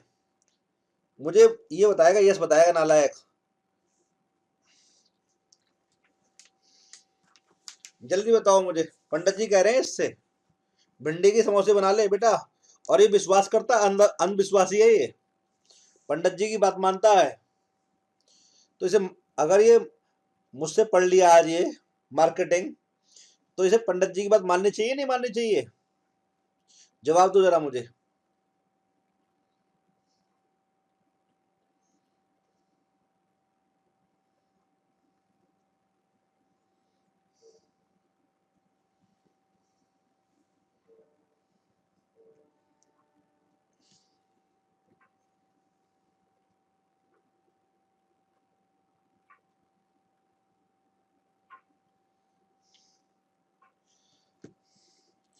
तो पंडित जी की बात नहीं, क्यों पंडित जी की बात क्यों नहीं माननी चाहिए?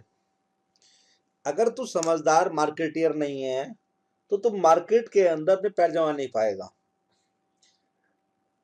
अगर पंडित जी कहने से क्या है काम चलता, सबसे पहले तुझे करना क्या है, अगर तू बिजनेस शुरू करने आ रहा है तो तुझे वो बनाना चाहिए जो तेरे ये पोटेंशियल बायर खरीदेंगे। और ये क्या खरीदेंगे उसकी तुझे इंफॉर्मेशन क्या इकट्ठी करनी चाहिए।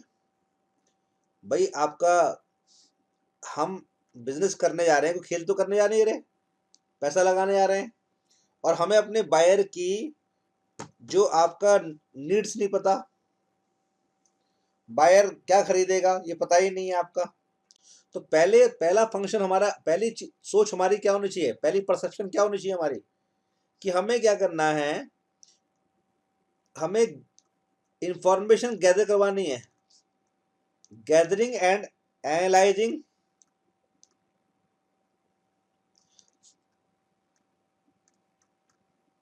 Market information. ये मार्केट याद है? Market means a set of potential buyers. Gathering, market की इंफॉर्मेशन को इकट्ठा करवाओ और उसको एनालाइज भी करो। अब ये काम इतना आसान नहीं है, इतना आसान नहीं है, क्योंकि जब तुम मार्केट की इंफॉर्मेशन को गैदर करवाओगे तो आपको क्या एनालाइज करना पड़ेगा, कस्टमर की नीड्स, और फिर अपनी अपनी फॉर्म में समझना है, वांट्स की फॉर्म में उसे, कि क्या आप बना पाओगे प्रोडक्ट। तो पहली बात तो आपको पता होना चाहिए नीड एंड वांट्स की बेसिक रिक्वायरमेंट उसकी क्या है, और उसके मुताबिक ऑब्जेक्ट बन पाएगा या नहीं बन पाएगा। दूसरा, जो तुम्हारा कस्टमर है उसकी प्राइस अफोर्डेबिलिटी कितनी है, प्राइस कितना पे कर पाएगा वो, ध्यान रखना है। आपके प्रोडक्ट को कहाँ चाहेगा वो, प्लेस क्या हो, at what place he needs your product, at what place. तो किस प्राइस पर, किस जगह, किस तरह का प्रोडक्ट,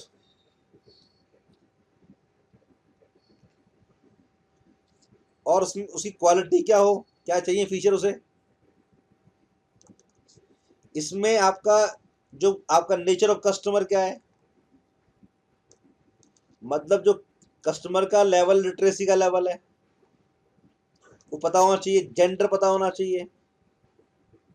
आप जानते हैं लिटरेसी का लेवल जितना ज़्यादा होता है उतना ही आपका जो हमारी पैकेजिंग है वो हमें अच्छी करनी पड़ती है, ध्यान रखना है। जो हमारा पैकेजिंग है वो अच्छी करनी पड़ेगी और लेबलिंग अच्छी करनी पड़ेगी। जो लिटरेट कस्टमर होते हैं वो प्रोडक्ट को पढ़ते बहुत हैं, उसके बारे में जानना बहुत चाहते हैं। और आपको याद रखना है कि जो अगर आपने पैकेजिंग और लेबलिंग गलत कर दी ना तो आप कंज्यूमर प्रोटेक्शन एक्ट में फंस जाओगे, क्योंकि वहां राइट टू बी इन्फॉर्म्ड होता है, एक ध्यान रखना है। और जेंडर, हमारा जो आपका बायर है, जो पोटेंशियल बायर है आपका, वो मैन है या वुमेन है, वो जो प्रोडक्ट है बच्चों के लिए है, ये आपका सारी चीजें पहले इकट्ठी करवाओ, फिर उसको एनालाइज कराओ। एनालाइज का मतलब होता है 4 तरीके से एनालाइज करो, 2 तरीके से एक्सटर्नल और 2 तरीके से इंटरनल। जैसे यहां देखो जरा, यहां पर एक तो अपॉर्चुनिटी और एक थ्रेट की फॉर्म में।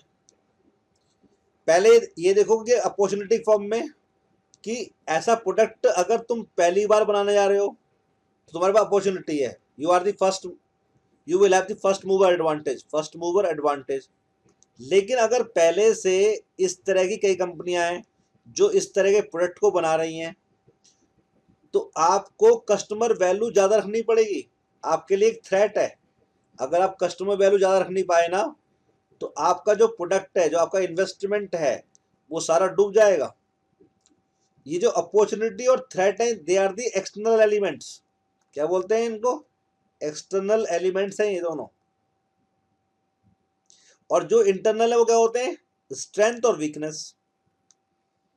स्ट्रेंथ आपके जो फाइनेंशियल रिसोर्स हैं, कितना पैसा आपके पास में है, कैसे लोगों की टीम है, जो आपके जो प्रोडक्ट डेवलपमेंट टीम है आपकी वो कैसी है, उसमें कितने एक्सपर्ट हैं,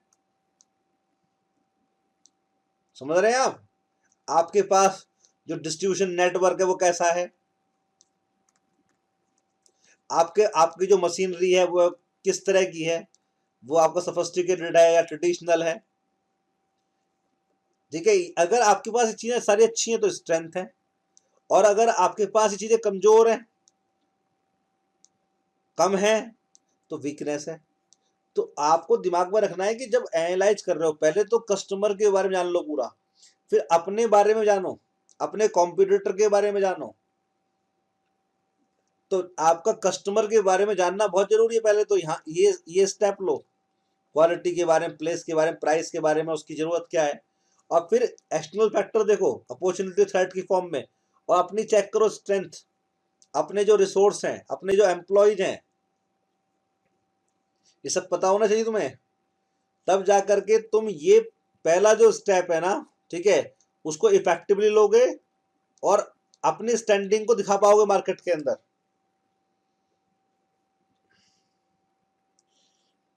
अगर आपने ये फंक्शन ठीक से नहीं निभाया ना, तो आपको डूबना ही डूबना है।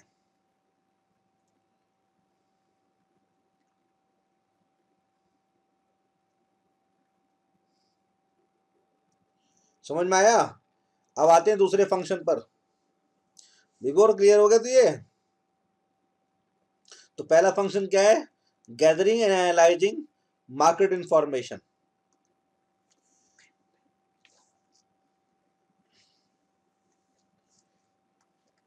अब दूसरा फंक्शन क्या है?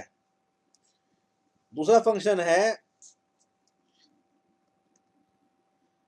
Marketing planning.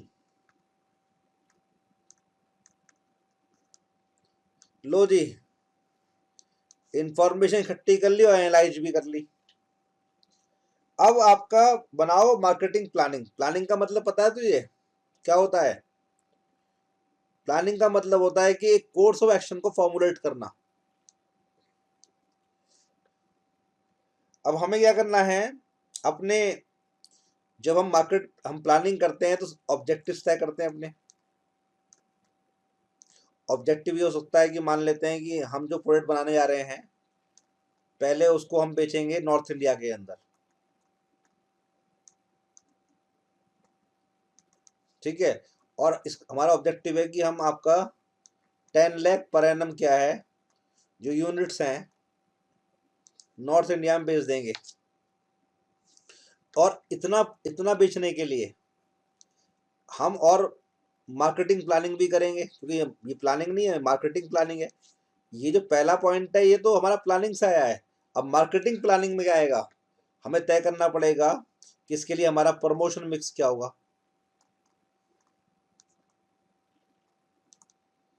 इसमें हम एडवर्टाइजमेंट का जो आपका बजट है वो तय करेंगे। इसमें आपका पर्सनल सेलिंग कैसे करनी है, कितने सेल्स में रखने पड़ेंगे हमें, और हमारा सेल्स प्रमोशन कैसे होगा, कौन कौन सी हम स्कीम लेकर आएंगे। तो पहला तो प्लानिंग का पॉइंट हुआ कि मैं नॉर्थ इंडिया कवर करनी है और 10,000 पीस बेचना है 1 साल के अंदर। ये बाकी चीजें जो हम कवर कर रहे हैं ना, ये भी आपका मार्केटिंग प्लानिंग का हिस्सा है, ध्यान रखना है। क्योंकि अभी हमें अपना प्रमोशन मिक्स पे ध्यान देना पड़ेगा, और उसके भी हमें प्रमोशन मिक्स के अंदर भी हमारा जो एडवर्टाइजमेंट के अंदर भी उसका ऑब्जेक्टिव क्या है, क्या पता हम आपका जो हमारा एडवर्टाइजमेंट है उसमें भी हम रखते हैं अपना ऑब्जेक्टिव। जैसे कि हमें आपका ये रख दिया हमने कि हम एक आपका डेली शॉप में जो काम करता है एक्टर या एक्ट्रेस, उससे ऐड करवाएंगे, ऐसा समझिए। ये हमारा ऑब्जेक्टिव है, उसे हम हायर करेंगे। पर्सनल सेलिंग के लिए हम ट्रेंड सेल्समैन हायर करेंगे या रिक्रूट करेंगे और सेलेक्ट करेंगे। सेल्स प्रमोशन में हमारी स्कीम क्या होगी, प्राइस कट होगा, रिबेट होगा, कूपन्स होंगे, बहुत चीजें होती हैं इसके अंदर। तो ध्यान रखना है कि इसमें आपका ये जो आपका हमारा प्लानिंग के पॉइंट हैं बहुत सारे हो सकते हैं, ध्यान रखना है। तो मार्केटिंग प्लानिंग करनी पड़ेगी हमको पूरी। बात समझ में आ रही है। तीसरा है हमारा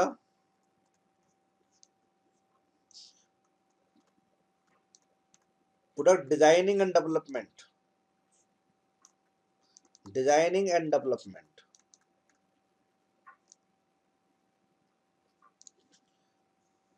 अच्छा आज के जमाने में आज जमाने में R&D होता है हर कंपनी के अंदर, एक डिपार्टमेंट होता है, बोलते हैं R&D, research and development department.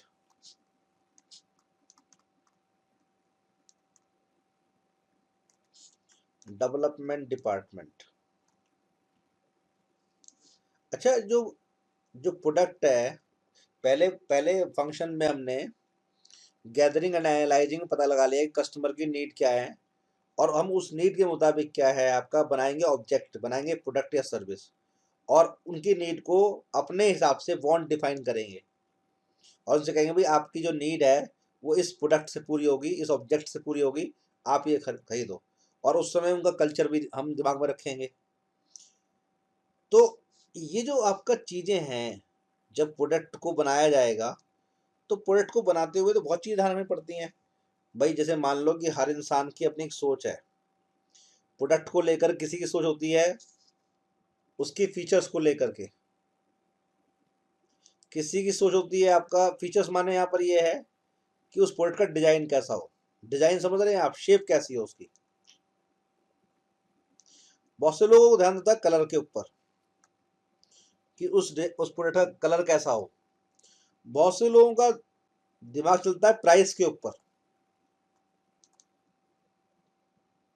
लेकिन हम यहाँ प्राइस के बारे में बात नहीं करेंगे, क्योंकि हम बात कर रहे हैं पॉइंट क्या है हमारा, प्रोडक्ट डिजाइनिंग एंड डेवलपमेंट। तो फीचर्स और कलर। फिर अगर हम ध्यान दें तो जो प्रोडक्ट है, ठीक है, जो हम आपका डिजाइन करेंगे, वो आपका प्रोडक्ट जो है वो किस, उसको कैसे हम पोजीशन करें, उसको हम क्लास प्रोडक्ट बोलें, जिसे आपका क्लास, या बोलें एवरीबॉडीज प्रोडक्ट। अब बहुत लग्जरी बना दें या बनाए मॉडरेट, उसके अंदर जो रॉ मटेरियल है किस तरह का इस्तेमाल होगा, बहुत बेस्ट क्वालिटी रॉ मटेरियल का इस्तेमाल करेंगे तो बन जाए क्लास प्रोडक्ट। उसमें हम केवल आपका जो एक जो प्रीमियम क्लास है उसे टारगेट कर पाएंगे। लेकिन अगर हमने देखा पहले वाले फंक्शन के अंदर कि हमारे जो पोटेंशियल बायर है वो मिडिल क्लास से भी आते हैं, तो हमें एक आपका एक ऐसी क्वालिटी का मटेरियल इस्तेमाल करना पड़ेगा जो कि आपका प्रोडक्ट को अच्छा बना दे और प्राइस भी अफोर्डेबल हो। तो ये ध्यान रखना पड़ेगा हमें प्रोडक्ट डिजाइन करते हुए। तो अब नेचर ऑफ प्रोडक्ट के हिसाब से हमें क्या है, उन चीज़ों को लाना पड़ता है प्रोडक्ट के। जैसे मान लो कार के बारे में बात करें तो लोगों के लिए माइलेज बड़ी इंपॉर्टेंट चीज़ है। टाइप्स ऑफ इंजन बहुत इंपॉर्टेंट चीज है, पेट्रोल का इंजन, डीजल का इंजन, ठीक है, सीएनजी का, कलर बहुत इंपॉर्टेंट है। तो आप देख रहे हैं कि जो कहीं ना कहीं हर प्रोडक्ट के नेचर के हिसाब से प्रोडक्ट की डिजाइनिंग, और लेकिन इतना पक्का है कि आपको अपने कॉम्पिटिटर के मुकाबले प्रोडक्ट को अच्छा डिजाइन करना पड़ेगा और उसे एक कॉम्पिटिटिव एज देनी पड़ेगी, ताकि आपका प्रोडक्ट क्या है, ज्यादा कस्टमर वैल्यू के साथ मार्केट में प्लेस किया जाए या पोजीशन किया जाए। ध्यान रखना है ये प्रोडक्ट डिजाइन एंड डेवलपमेंट के अंदर। अब जैसे आपका हल्दीराम का समोसा है, एग्जाम्पल लेते हैं। अब समोसा तो डिजाइन बहुत लोगों ने किया है, बहुत सारे हलवाई हैं, लेकिन आप जानते हैं हल्दीराम के समोसे में ड्राई फ्रूट्स का एलिमेंट है। तो आप देख रहे हैं उसका जो समोसा है उसका डिजाइनिंग अलग है, ड्राई फ्रूट्स के एलिमेंट है उसके अंदर। तो कहीं ना कहीं आपका ये प्रोडक्ट डिजाइनिंग एंड डेवलपमेंट के अंदर आपको ध्यान रखना है, कॉम्पिटिटिव एज भी देनी है और हर तरह कस्टमर को क्या करना है, टारगेट भी करना है। तो हल्दीराम क्या करता है, ड्राई फ्रूट का एलिमेंट भी दे रहा है और इतना एक्सपेंसिव भी रखा हुआ नहीं है कि कोई भी कस्टमर उसे क्या है, ना खरीद पाए। तो हर तरह कस्टमर क्या करता है, उसे खरीद सकता है।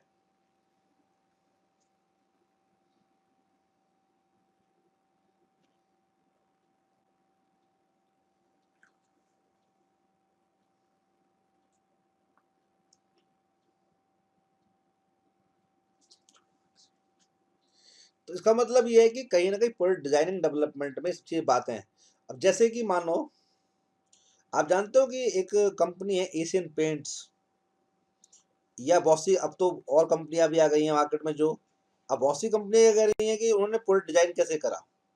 उन्होंने कहा कि भाई देखिए, हमसे आप पेंट्स खरीदिए और अगर आपको पेंट करवाना भी है अपने घर में ना, हमारे एम्प्लॉयज आएंगे और पेंट करके जाएंगे, पूरा पैकेज दे रहे हैं आपको वो। तो उन्होंने प्रोडक्ट डिजाइन कैसे करा, उन्होंने आपका प्रोडक्ट डिजाइन कैसे करा, उसमें उसमें जो फिजिकल प्रोडक्ट है वो तो है ही है, साथ में सर्विस भी इंक्लूड कर दी। आप समझ रहे हैं। तो इस तरह से प्रोडक्ट डिजाइनिंग एंड डेवलपमेंट में बहुत काम करना पड़ेगा और उसे कॉम्पिटिटिव एज देने के लिए, अपने कॉम्पिटिटर के मुकाबले बेटर क्वालिटी का परसीव करवाने के लिए कस्टमर के माइंड में आपको मेहनत करनी पड़ेगी। और ध्यान ही रखना है प्रोडक्ट डिजाइन करते हुए, बहुत इंपॉर्टेंट चीज बता रहा हूं तुम्हें, आपको दिमाग में रखना है कि वो आपके रिसोर्स के मुताबिक डेवलप होना चाहिए। ये नहीं कि आप प्रोडक्ट को डिजाइनिंग करवाना शुरू कर दें, आप पर रिसोर्स होना, टीम काम कर रही है आपकी डेवलप करने के लिए, सही है, उसमें अब बहुत सारे टेस्ट होने शुरू हो गए, लैब लैब टेस्टिंग चल रही है, लेकिन आप पे रिसोर्स नहीं, पैसा ही नहीं है। आप जब आप R&D करवा रहे हैं, अभी तो आपका प्रोडक्ट बनेगा नहीं, पहले तो आप क्या करवा रहे हैं, रिसर्च करवा रहे हैं, तो उसके लिए पैसा ही नहीं है आप पे। तो ध्यान रखना है कि अपने रिसोर्स के मुताबिक करवाना डिजाइनिंग डेवलपमेंट भी, ऐसा ना हो कि प्रोडक्ट आने से पहले बिजनेस बंद हो जाए आपका। समझ में आया। अब आते हैं अगली फीचर पे आते हैं। अगली फीचर बहुत इंपॉर्टेंट है, वो है आपका स्टैंडर्डाइजेशन एंड ग्रेडिंग। आज के जमाने में जितने बिजनेस डूबते हैं ना, वो डूबते इस फंक्शन से हैं। ये चौथा फंक्शन जो है ना, ये बहुत इंपॉर्टेंट है।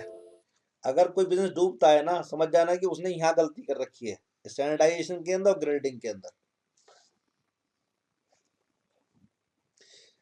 विवोर बता मुझे, स्टैंडर्डाइजेशन क्या होता है, बता जल्दी से। स्टैंडर्डाइजेशन का बहुत बड़ा इंपॉर्टेंस है मैनेजमेंट के अंदर। बताओ जरा मुझे, ऋतिक बाबू तुम बताओ स्टैंडर्डाइजेशन क्या होता है।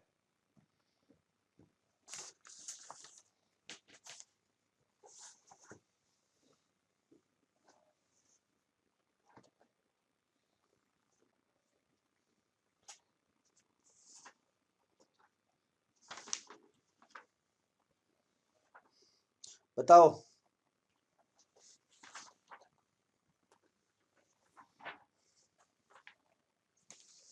हाँ, इसे क्लियर कर।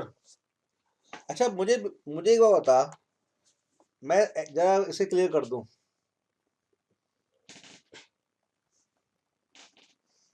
चलो मैं तुम्हें क्लियर कर दूं स्टैंडर्डाइजेशन का मतलब क्या होता है प्रैक्टिकल वर्ल्ड के हिसाब से।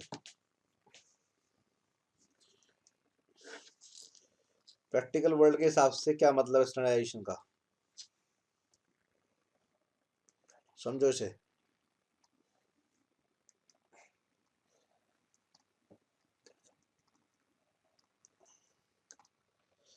Producing goes with same specification.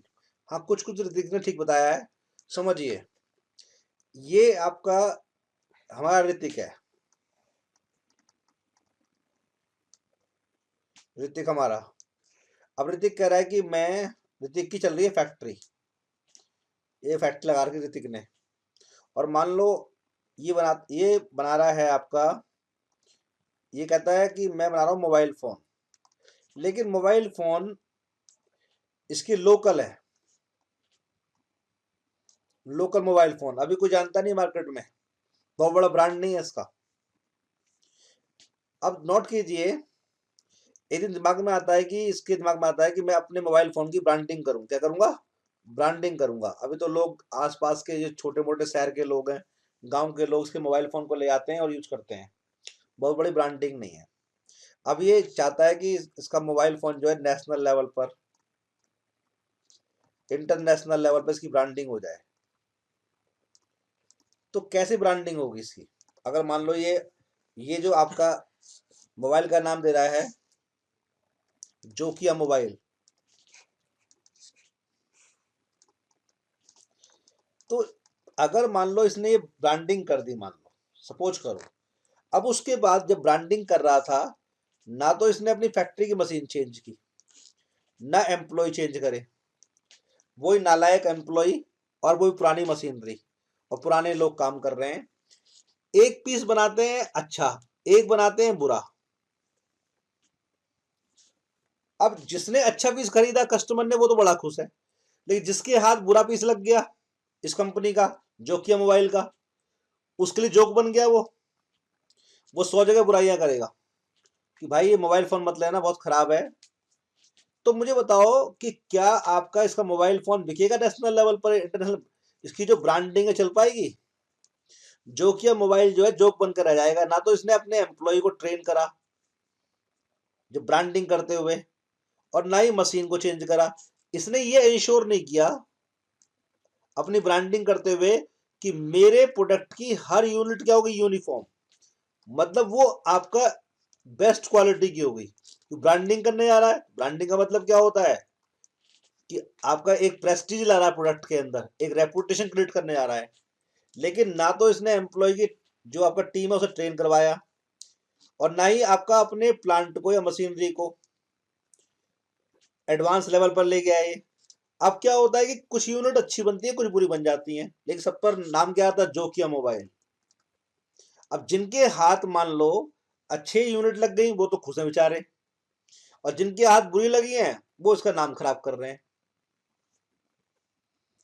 तो ये कंपनी बताओ फेल होगी या पास होगी? ये कंपनी फ्लॉप नहीं हो जाएगी? जल्दी बताओ।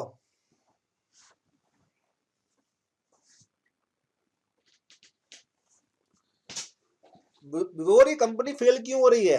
क्योंकि इस कंपनी को ब्रांडिंग करते हुए स्टैंडर्ड बनाने नहीं आए।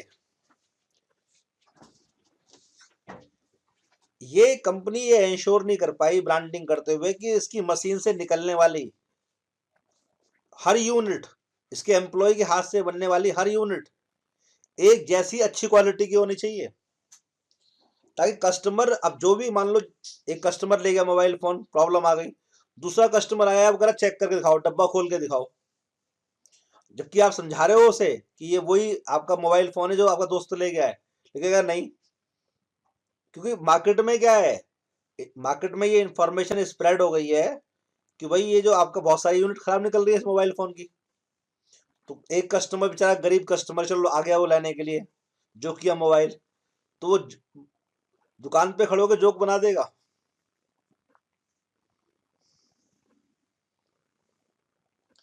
समझ में आ रही है बात?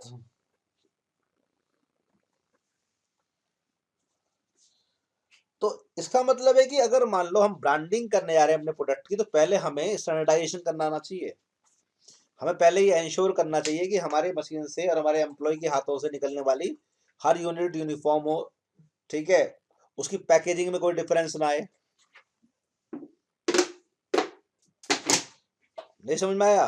और ये भी इंश्योर करें कि आपका हमारा मोबाइल फोन ये ना हो कि आपका शादरा के अंदर ही एक दुकान पर क्या है बिक रहा हो 100 रुपए का, और एक दुकान बिक रहा हो आपका 200 रुपए का। तो ऐसे जो डिस्ट्रीब्यूटर है हमारे, जो सेलर हैं, बर्बाद कर देंगे, हमें जोक बना देंगे,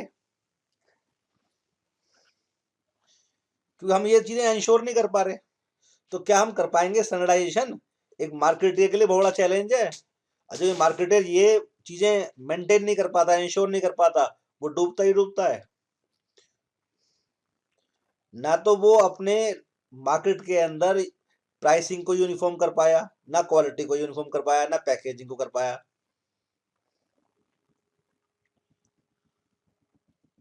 बात समझ में आ रही है?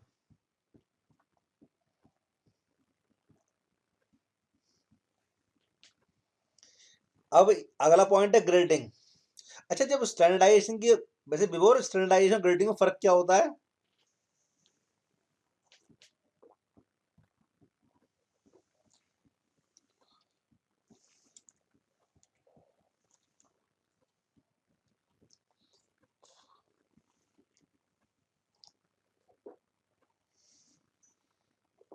क्या फर्क होता है स्टैंडर्डाइजेशन ग्रेडिंग के अंदर?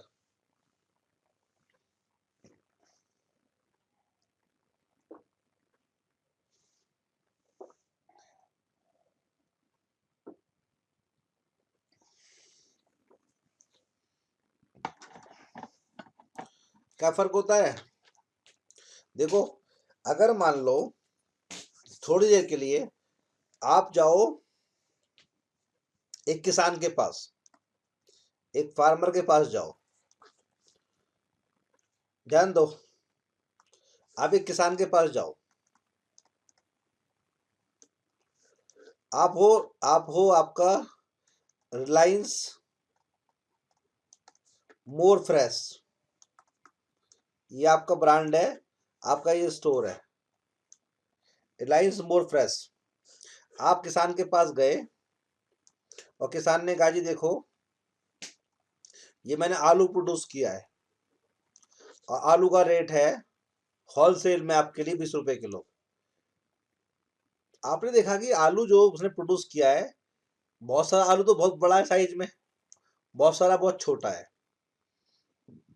और आपने देखा कि आपने आपने एक इंस्पेक्शन करवाया आपने एक्सपर्ट से कि देखना ऐसा तो नहीं है कि क्वालिटी का डिफरेंस भी आ रहा हो, कस्टमर को मैटर करता हो ये आलू बड़ा है छोटा है, क्या पता वो प्राइस क्या है हमें। मान लो कि हमने अपने अपने स्टोर पे ले गए उसको उठा करके और 30 रुपीज पर केजी रेट रख दिया, इसी आपका ये जो आलू है इसमें बहुत सारा बड़ा भी छोटा भी है। तो कस्टमर क्या पता छोटे आलू को देखे और सोचे कि यार मत खरीद, आलू बेकार है। कि छोटे जो बहुत सारी छोटी यूनिट है साइज में, वो क्या पता कस्टमर को डिस्करेज कर दे, कर सकती है ना। तो आप फार्मर से बोलोगे देखो भाई साहब ऐसा है, आप बड़ा आलू अलग करो और छोटा आलू अलग करो, बड़े आलू का रेट लगाओ 20 रुपए किलो और छोटे का लगाओ 15 रुपए किलो। ये तुम्हारा जो बड़ा आलू है ये ग्रेड ए का आलू है, और छोटा आलू क्या है, ग्रेड बी का आलू है। अगर आप ऐसा करते हो तो मैं खरीदूंगा, नहीं तो मैं खरीदूंगा नहीं, मुझे नुकसान है। क्योंकि मेरे बहुत सारे कस्टमर, जब मैं 30 रुपीज पर केजी रेट रखूंगा अपने और मैंने विदाउट ग्रेड खरीद लिया, तो मेरे बहुत सारे कस्टमर छोटा आलू देखकर क्या करेंगे, जो बड़ी आलू की यूनिट है उन्हें भी ना खरीदे, क्या पता उन्हें भी क्या आपका ऐसा, क्योंकि बहुत सारी क्वांटिटी लग रही है कि छोटे आलू की ज्यादा है। तो उस फार्मर से आप ग्रेडिंग करवाओगे या नहीं करवाओगे? जल्दी बताओ, आप ग्रेडिंग करवाओगे या नहीं करवाओगे? तो इसका मतलब ये हुआ कि जो चीजें नेचर से प्रोड्यूस होती हैं,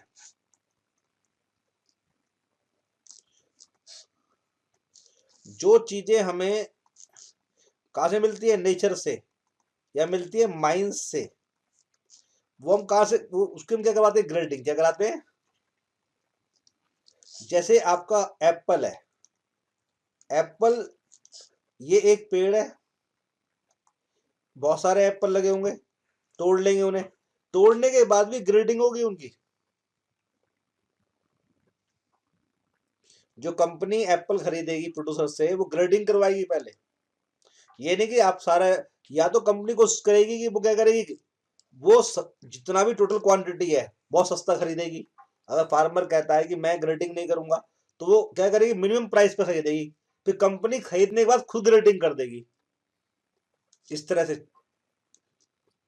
लार्ज साइज और स्मॉल साइज, या ए ग्रेड या बी ग्रेड, वो जानती है कस्टमर डिस्करेज होता है।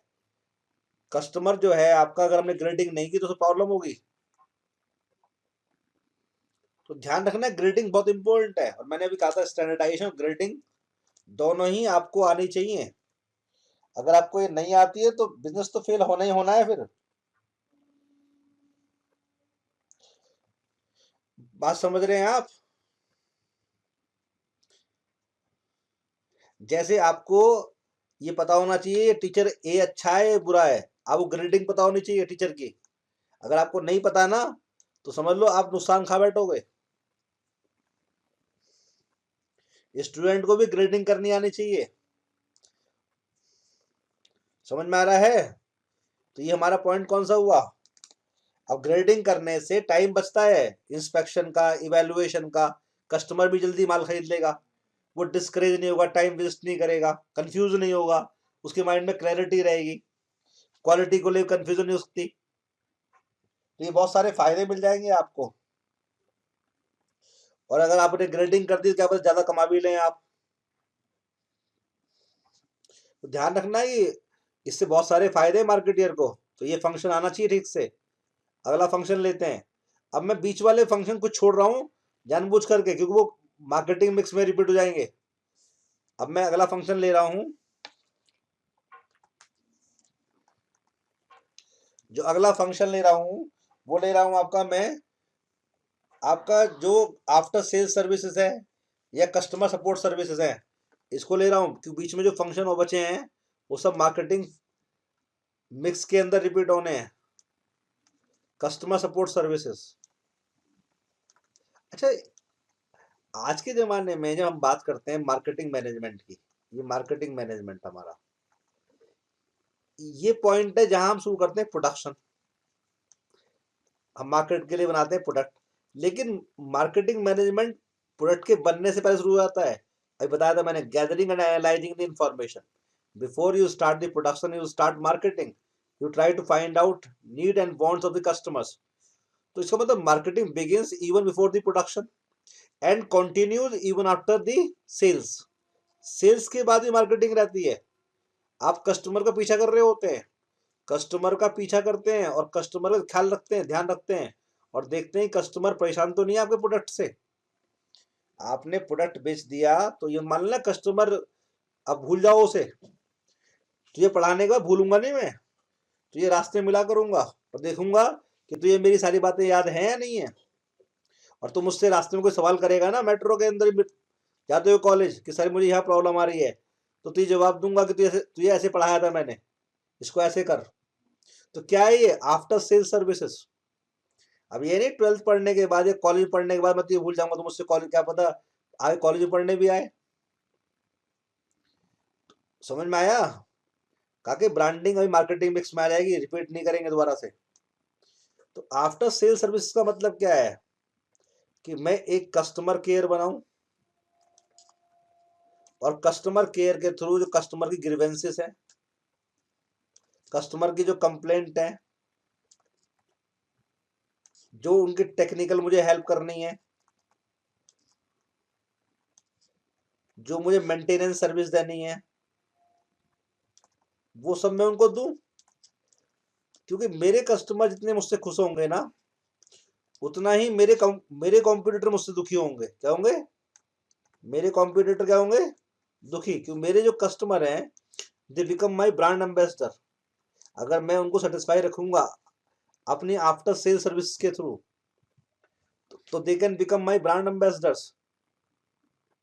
मतलब वो मेरे प्रोडक्ट की जो पॉपुलैरिटी है, पब्लिसिटी है, वो बढ़ा देंगे। समझ में आ रहा है? तो कस्टमर ख्याल रखना बहुत जरूरी है।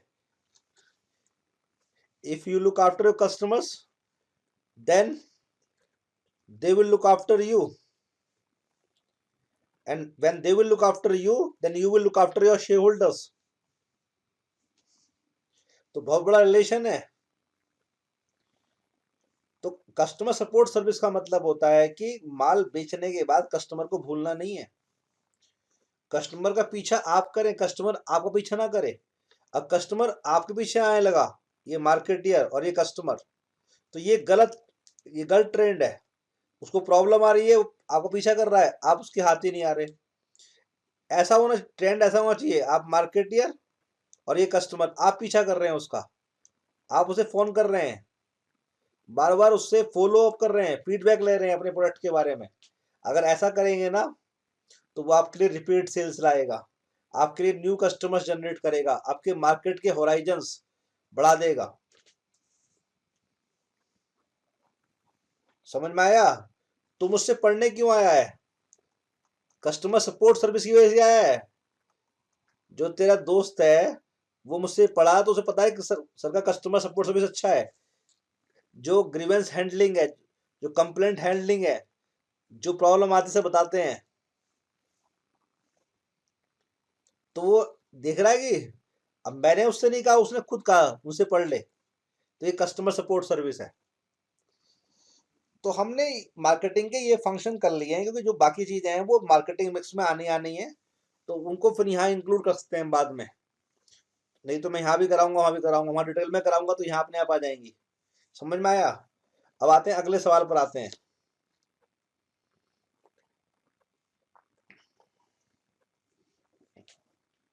अब हम बात करेंगे मार्केटिंग फिलोसफीज के बारे में। ठीक है ना? समझ में आ रहा है?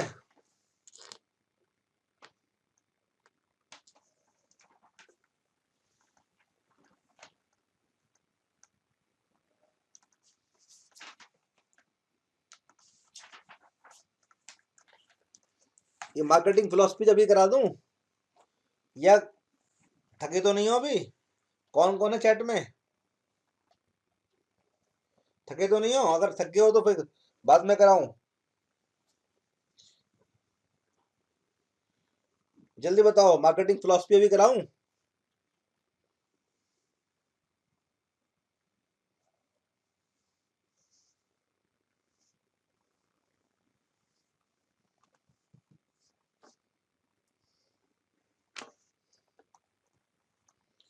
तो शुरू करता हूं फिर मैं, अगर थके नहीं हो तो।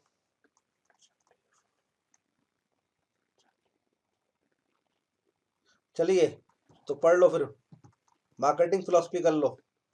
Production philosophy,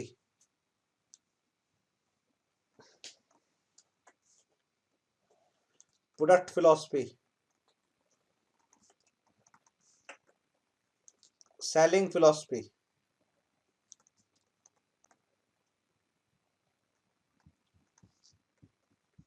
marketing philosophy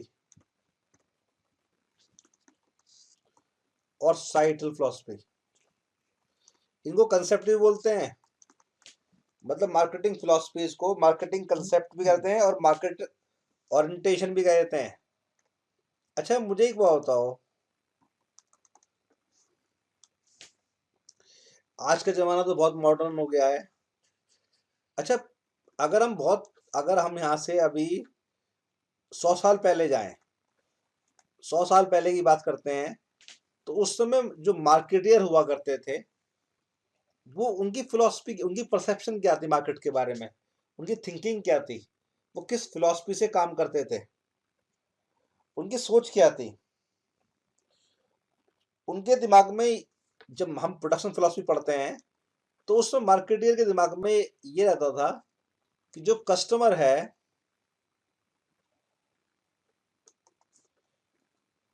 will prefer those products, customer वो प्रोडक्ट पसंद करेगा which are available at low price. एक तो लो प्राइस पर अवेलेबल है वो, and which are widely available, जो हर जगह अवेलेबल हो। मतलब उस समय आपका जितने मार्केटियर थे उनके दिमाग में ये रहता था कि कस्टमर जो है उन प्रोडक्ट को फेवर करता है जो कि आपका एक तो हर जगह अवेलेबल है और दूसरा अफोर्डेबल प्राइस पर अवेलेबल, जो कि आपका जिनका प्राइस कम हो। तो वो प्राइस जो मार्केटियर था उसके लिए प्राइस मेन कंसिडरेशन थी। दूसरा, जो चैनल्स ऑफ डिस्ट्रीब्यूशन थे कि उसे अपने प्रोडक्ट को हर जगह तक पहुंचाना है, वाइडली अवेलेबल हो।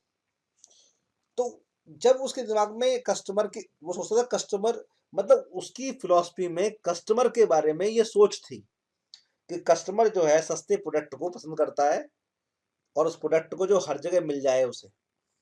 तो वो क्या करता था कि वो कॉस्ट को कम करने में लगाता था। वो कहता था कि लार्ज स्केल प्रोडक्शन करूंगा।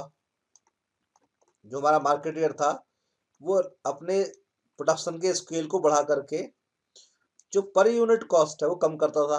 क्यों? ताकि प्राइस कम हो जाए। प्राइस क्या हो जाए? लो हो जाए।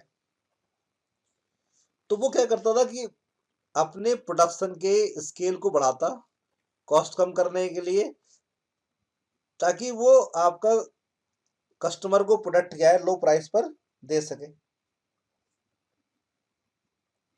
तो कहने का मतलब ये हुआ कि इसमें जो मार्केटियर है उसका सारा ध्यान किस चीज के ऊपर है? उसका सारा ध्यान है प्रोडक्शन एफिशिएंसी के ऊपर। उसका सारा ध्यान है कॉस्ट इफेक्टिवनेस के ऊपर। अब वो सोचता है कि प्रॉफिट मैक्सिमाइज तभी होंगे जब वो कॉस्ट कम कर लेगा। तो कहीं ना कहीं उसकी सोच में ये था कि वो आपका एक तो क्वांटिटी ज़्यादा प्रोड्यूस करे, कॉस्ट कम करे और प्राइस भी कम हो जाए और चैनल्स ऑफ डिस्ट्रीब्यूशन को ठीक रखे, ताकि जो कस्टमर है जहाँ वो रहता है कस्टमर, वहाँ प्रोडक्ट क्या है लो प्राइस पे मिल जाए उसको। तो उसका ध्यान रहता था आपका प्रोडक्शन की एफिशिएंसी बढ़ाने पर और डिस्ट्रीब्यूशन की एफिशिएंसी बढ़ाने पर। तो कहीं ना कहीं फोकस रहा कॉस्ट पर, क्वांटिटी पर। और जो मीन्स थे जिससे वो अपने प्रॉफिट को मैक्सिमाइज करेगा, तो वो थे आपका कि वो जो प्रोडक्ट है उसी क्वांटिटी को ज़्यादा बढ़ाए और प्राइस कम रखे। तो सारा ध्यान लगता था उसका कहीं ना कहीं किस पर? प्रोडक्शन एफिशिएंसी के ऊपर और डिस्ट्रीब्यूशन एफिशिएंसी के ऊपर। और लार्ज स्केल प्रोडक्शन करके ही वो ज़्यादा प्रॉफिट कमा सकता था। अब यहाँ पर एक बहुत सी बार क्या होता है, बहुत सारे जैसे एनसीईआरटी या बहुत किताब में लिखा होता है कि इस फिलॉसफी के अंदर स्टार्टिंग पॉइंट क्या है। अभी मैंने बताया था कि स्टार्टिंग पॉइंट यहाँ पर क्या है। अब स्टार्टिंग पॉइंट यहाँ ये तो हो सकता नहीं कि उसने प्रोडक्शन शुरू करने से पहले क्या कस्टमर चाहता है वो बनाऊंगा मैं, नीड एंड वांट्स पे काम किया हो। ऐसा कुछ नहीं किया उसने। वो सीधा फैक्ट्री में गया, उसने अपने वर्कर से कहा भाई लार्ज स्केल प्रोडक्शन करो, अच्छा प्लांट लगाया, कॉस्ट कम करी, प्राइस कम रखा और प्रोडक्ट को क्या करा, हर जगह अवेलेबल करवा दिया, वाइडली अवेलेबल। तो यहाँ स्टार्टिंग पॉइंट कहाँ है इस फिलॉसफी में? फैक्ट्री है। यहाँ सीधा फैक्ट्री से काम शुरू होगा। प्रोडक्शन से पहले कोई जानकारी मार्केट की लेनी नहीं उसने। कस्टमर की नीड क्या है, वांट्स क्या है, कितना प्राइस देगा, किस क्वालिटी का चाहिए प्रोडक्ट, उससे कोई मतलब नहीं है। बस उसने तो एक फिलॉसफी बना ली है कि कस्टमर वो प्रोडक्ट पसंद करेगा जो आपका सस्ता हो और वाइडली अवेलेबल हो। उसके हिसाब से उसने अपनी स्ट्रेटेजी तैयार कर ली, फिलॉसफी बना ली और काम करना शुरू कर दिया। तो ये फिलॉसफी आजकल तो नहीं है। आजकल ये फिलॉसफी काम नहीं करती है। ये बहुत प्रिमिटिव है, बहुत ट्रेडिशनल फिलॉसफी है। थोड़ा इंप्रूवमेंट आया लोगों की सोच में। तो क्या ही अगली फिलॉसफी, इसका नाम है प्रोडक्ट फिलॉसफी। इसमें क्या होता है, जो प्रोडक्ट फिलॉसफी है उसमें आपका थोड़ा सा इंप्रूवमेंट आ गया। जो अब उसको ये लगने लगा कि जो कस्टमर है वो ये सोचता है कि भाई उसे अच्छी क्वालिटी का प्रोडक्ट क्या मिले, प्राइस चाहे कुछ भी हो। मतलब अब वो सोचता, अब मार्केटियर सोचने लगा कि जो कस्टमर है वो ये सोचने लगा है। अब ध्यान ना, मार्केटियर की जो फिलॉसफी है वो हमेशा कस्टमर की फिलॉसफी से क्या है, मूव करती है। पहले वो कस्टमर की फिलॉसफी को समझता है, फिर अपनी फिलॉसफी को लेके आता है उसके अंदर। तो वो कस्टमर को रीड करने की कोशिश करता है, लेकिन गलती ये करता है कि वो एक्चुअल में नीड एंड वांट्स पर जाता नहीं है, ना प्रोडक्शन फिलॉसफी के अंदर, ना प्रोडक्ट फिलॉसफी के अंदर। अब उसकी सोच में क्या है कि कस्टमर को चाहिए best quality goods, best quality good. अब प्राइस कुछ भी हो, प्राइस मैटर नहीं करता। अब उसको लगता है कस्टमर ऐसा है कि उसे चाहिए क्वालिटी वाला गुड्स, प्राइस कुछ भी हो। तो क्या करेगा, जब वो इस चीज को अपनी परसेप्शन में लाएगा मार्केटियर, तो वो क्वालिटी पर काम करेगा। उसका फोकस कहाँ जाएगा, क्वालिटी के ऊपर, कि वो अच्छी क्वालिटी का बनाएगा प्रोडक्ट, अपनी क्वालिटी को इम्प्रूव करेगा, उसके फीचर्स बढ़ाएगा प्रोडक्ट की। भाई अगर मान लो हम ये मानने लगे कि हमारा जो कस्टमर है उसे बेस्ट क्वालिटी गुड चाहिए, no matter what can be the price, और उसको लगता है कि profit can be maximised by providing the customer best quality goods and the customers are there to pay any price. So we will work on the quality, performance of the product and features of the product. So our focus will change from large scale production to quality goods, best performing goods, and having the best features. तो उस पर हमारा जो focus चला जाएगा।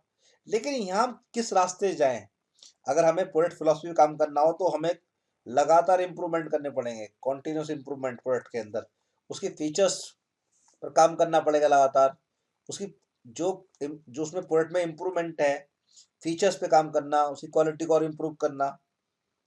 तो कहीं ना कहीं आपका इसमें हम लगातार R&D पर काम करेंगे, अपने प्रोडक्ट की डिजाइनिंग और डेवलपमेंट पर लगातार प्रोडक्ट को इम्प्रूव करते रहेंगे। तो यहाँ पर बड़ा खर्चा करना पड़ेगा हमें, किस पर, R&D पर ध्यान रखना है।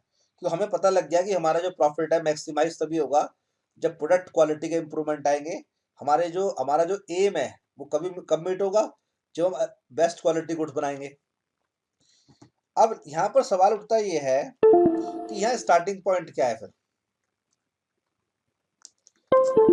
अब यहाँ स्टार्टिंग पॉइंट फिर वही है कि मैंने कहा, चाहे प्रोडक्शन फिलोसफी हो चाहे प्रोडक्ट फिलोसफी हो, प्रोडक्शन से पहले वो मार्केट में गया नहीं इन्फॉर्मेशन इकट्ठा करने के लिए, उसने कोई इन्फॉर्मेशन गैदर नहीं करवाई, एनालाइज नहीं करवाई।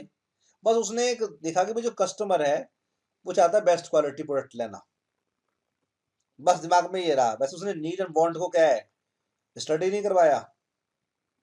तो यहाँ भी स्टार्टिंग पॉइंट हमारा क्या है, फैक्ट्री रहेगा। क्या रहेगा, फैक्ट्री। मतलब यहाँ पर हम ये देख रहे हैं कि हमारी सोच में बस यही है कि अब यहाँ देख लो प्राइस पर काम नहीं हो रहा, वो कह रहा है प्राइस तो कस्टमर कुछ भी दे देगा। ये भी सोच गलत है कि प्रोडक्ट फिलोसफी में क्या कर रहे हैं हम, ये तो कह रहे हैं बेस्ट क्वालिटी गुड्स चाहिए कस्टमर को, ये तो मानते हैं, लेकिन साथ में एक गलती ये कर रहे हैं कि वो प्राइस जो मर्जी दे देगा। ऐसा भी नहीं है। आज की दुनिया में लोग बेस्ट क्वालिटी गुड्स चाहते हैं, लेकिन किस पर, अफोर्डेबल प्राइस पर। तो याद है कि इंसान की जो नीड है वो भी अपनी जेब के हिसाब से होती है कई बार। जैसे आपका ऐसा मानो कि एक गरीब आदमी बोलता है मुझे खाना खाना है, तो खाना खाने को अगर मान लो डिफाइन वो खुद करना शुरू करे, अगर वो नीड को वांट में डिफाइन खुद कर रहा, मार्केटियर नहीं कर रहा, सपोज करो, तो वो डिफाइन कैसे करेगा, वो प्राइस को मैटर करके, उसके मुताबिक प्राइस मैटर करेगा। कई बार जो पोटेंशियल बायर होता है या कस्टमर होता है वो नीड को खुद वांट में डिफाइन करता है। तो जो मिडिल क्लास के कस्टमर होते हैं वो प्राइस के लिमिट के साथ डिफाइन करते हैं हमेशा, ध्यान रखना है। तो इस फिलॉसफी में फैक्ट्री ही स्टार्टिंग पॉइंट है, ध्यान रखना है। फिर दोबारा से हमने मार्केट को एनालाइज नहीं करवाया और उससे इंफॉर्मेशन उठाई नहीं है। अगली फिलॉसफी है हमारी,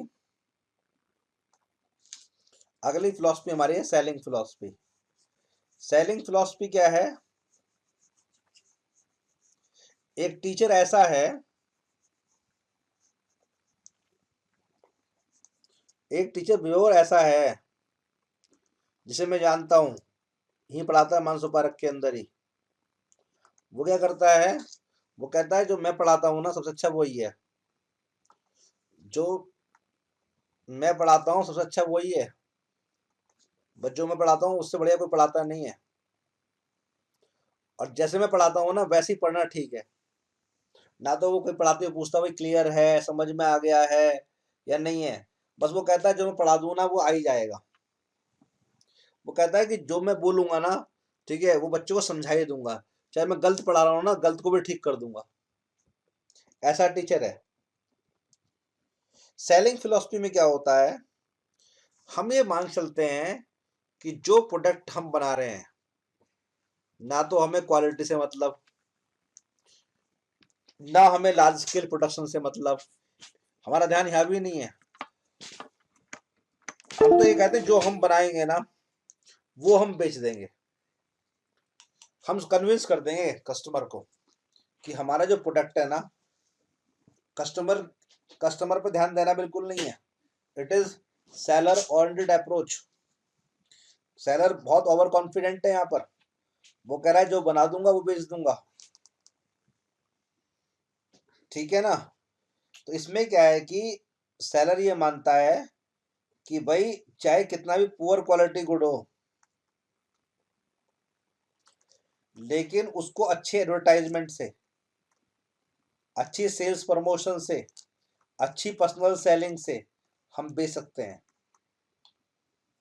और ऐसा होता है दुनिया में। अगर आपका गुड की क्वालिटी पुअर हो तो कम से कम आप एक बार तो बेच सकते हो ना। वन टाइम सेल तो निकाल लोगे आप ना। वो अलग बात है कि रिपीट सेल नहीं होगी और कुछ दिनों के बाद दुकान बंद हो जाएगी आपकी, लेकिन एक बार आप कमा लोगे पैसा। क्योंकि आपने तो ये परसीव कर लिया माइंड के अंदर कि जो आपका एग्जिस्टिंग प्रोडक्ट है, जो आप बनाते हो, जो आपके पास एग्जिस्ट कर रहा है, आप उसे बेच ही दोगे। तो जो आप बनाते हो, जो आपके पास एग्जिस्टेंस के अंदर है, अब चाहे उसकी कितनी पुअर क्वालिटी क्यों ना हो,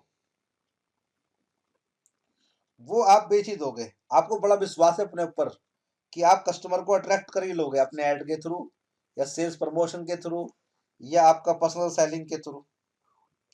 और आप ऐसा ऐड दोगे, जैसे आप देख रहे हो पेप्सी एंड कोक ने कब पूछा आपसे, पूछा आपसे। अब अलग बात है कि जब पेप्सी कोक आई थी तो उन्होंने जो बनाया प्रोडक्ट वो बेच दिया। कैसे बेचा? एग्रेसिव सेलिंग से। सबको दिखाया कि देखो भाई पेप्सी पी है ना आपने, तो कितना फ्रेश फील करोगे। उनके ऐड ऐसे आते थे, जैसे आप पेप्सी कोक पी लोगे ना तो बिल्कुल फ्रेश हो जाओगे, रिफ्रेश हो जाओगे आप। लेकिन अब यही कंपनियां सेलिंग फिलोसफी में नहीं है। ये कंपनी जा रही है मार्केटिंग फिलोसफी के, मूव कर रही है कंपनियां। अब ये देखती है कस्टमर को आपका।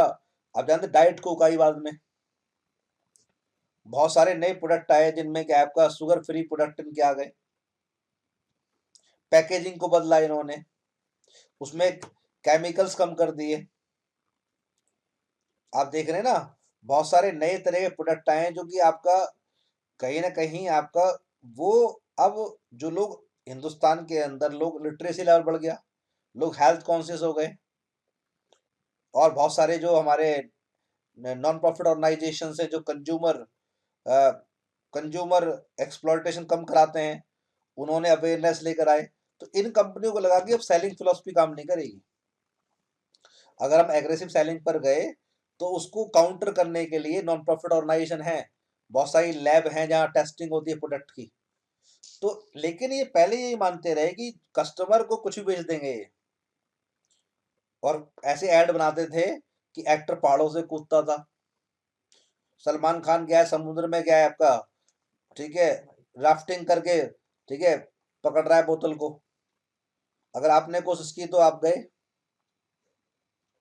लेकिन इनको लगता था कि ऐसा होता है। इनको लगता था कि चलो ये आपको खूब सेल करेंगे और प्रॉफिट कमा लेंगे और जो मर्जी बेच देंगे। यहाँ प्रॉफिट कमाना कैसे? पहली फिलॉसफी में जो प्रॉफिट आ रहा था वो आ रहा था लार्ज स्केल प्रोडक्शन से, कॉस्ट कम करने से। जो दूसरी फिलॉसफी थी प्रोडक्ट फिलॉसफी, वहां प्रॉफिट आता था क्वालिटी इंप्रूवमेंट से। और यहाँ प्रॉफिट आएगा सेल्स वॉल्यूम बढ़ाने से। और आपकी सोच में क्या है कि आप सेल कर ही दोगे। यहाँ भी पॉइंट, यहाँ भी तुम कस्टमर को ना देखते हो, ना उसकी नीड पूछते, ना कुछ पूछते उससे, ना कस्टमर सेटिस्फेक्शन आपके माइंड चलता माइंड में। यहाँ भी स्टार्टिंग पॉइंट फैक्ट्री है आपका। बस ये फोकस क्या है आपका, यहाँ फोकस है आपका एग्रेसिव सेलिंग। ठीक है, इस पर ध्यान दो। जो एग्जिस्टिंग प्रोडक्ट है वही बेचो, जो तुम बना रहे हो ठीक है उसे ही निकाल दो, अट्रैक्ट कर लो कस्टमर को। ये फिलॉसफी हमारी इस तरह काम करती है। लेकिन ये आज के ज़माने में ये फिलॉसफी भी क्या है, वन टाइम सेल वाली फिलॉसफी है ये। कस्टमर को आप अगर चाहोगे कि वो आपका ब्रांड एम्बेसडर बन जाए, ठीक है, आपके लिए रिपीट सेल लेकर आए, तो गलतफहमी, इससे नहीं आएगी वो। You can cheat the customer only once. अब आते हैं नेक्स्ट फिलॉसफी, वो है मार्केटिंग फिलॉसफी। अब यहाँ से इस फिलॉसफी से मार्केटिंग के अंदर आता है वो पॉइंट, कौन सा वाला जो मैंने बताया था मीनिंग में, कि मार्केटिंग इज सोशल प्रोसेस। तो कौन सी फिलॉसफी प्रूव करती है इसको? ये फिलॉसफी, मार्केटिंग फिलॉसफी से प्रूव होता है कि मार्केटिंग इज सोशल प्रोसेस। बाकी अगर तुम सेलिंग फिलॉसफी को देखोगे तो उसमें इकोनॉमिक्स का एंगल है, उसमें सेल्स मैक्सिमाइजेशन की बात है कि प्राइस कम करके सेल्स मैक्सिमाइज कर लो। लेकिन मार्केटिंग फिलॉसफी जो आज के ज़माने में जो किताबें लिखी जा रही मार्केटिंग की, वहाँ फिलॉसफी यहाँ शुरू होती है। प्रोडक्ट को बनाने से पहले ये पता लगाओ कस्टमर की नीड क्या है, वांट्स क्या है। कस्टमर सेट आपको दिमाग में रखना है कि आपका ऑब्जेक्टिव प्रोडक्ट बेचना नहीं है। आपका ऑब्जेक्ट क्या है? To satisfy the customer to the maximum, कि आपने कस्टमर को सेटिस्फाई करना है मैक्सिमम तक।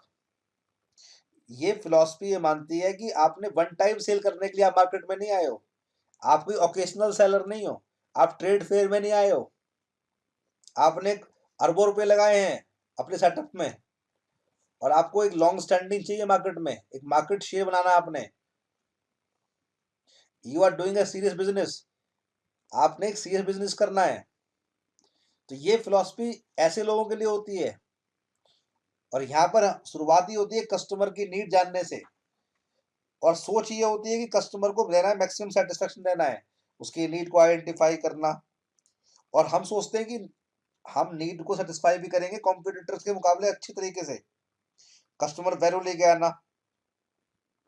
ये सब चीजें आपका एक तरह की लॉन्ग टर्म आपकी क्या मार्केटिंग फिलॉसफी है, जो आपका लॉन्ग टर्म मार्केट शेयर बनाती है, आपके लिए सेटअप तैयार करती है।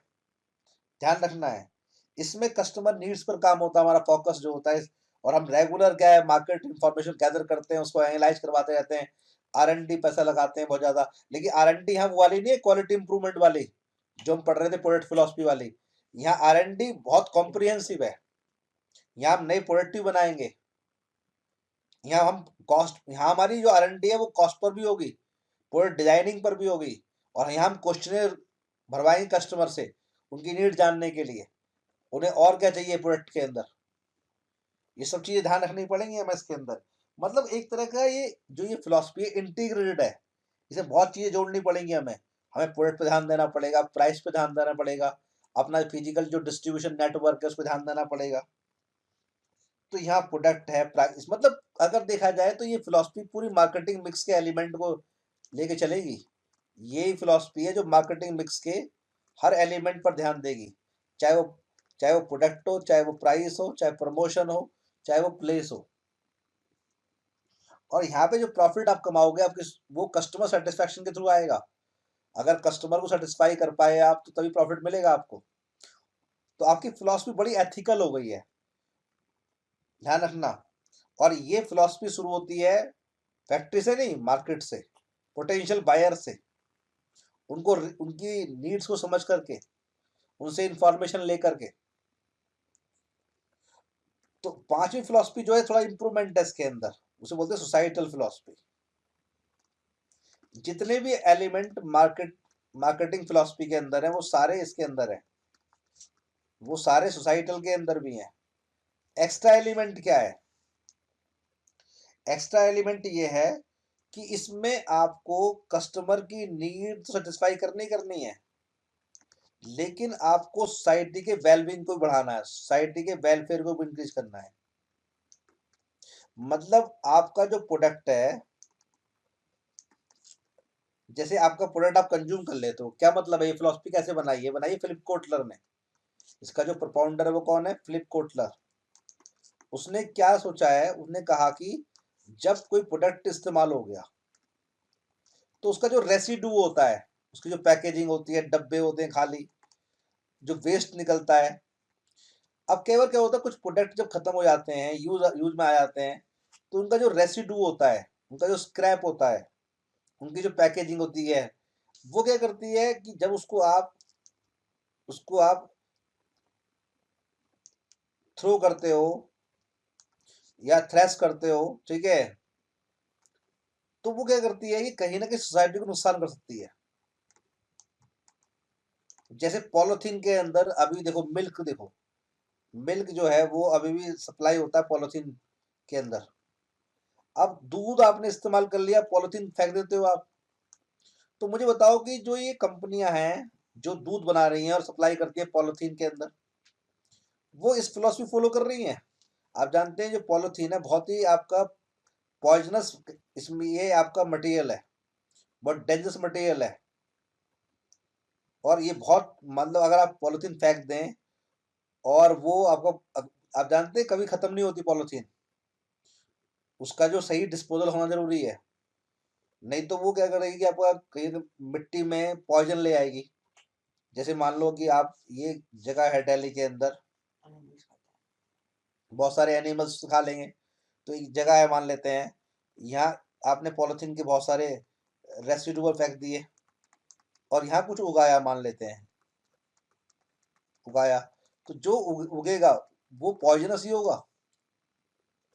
सोसाइटल फिलोसफी ये कहती है कि एक प्रोडक्ट जो है वो यूज में आता है, उसके बाद उसका जो रेसिडुअल है या उससे जो आपका डिराइव हो रहा है, उससे सोसाइटी का वेलफेयर कम नहीं होना चाहिए।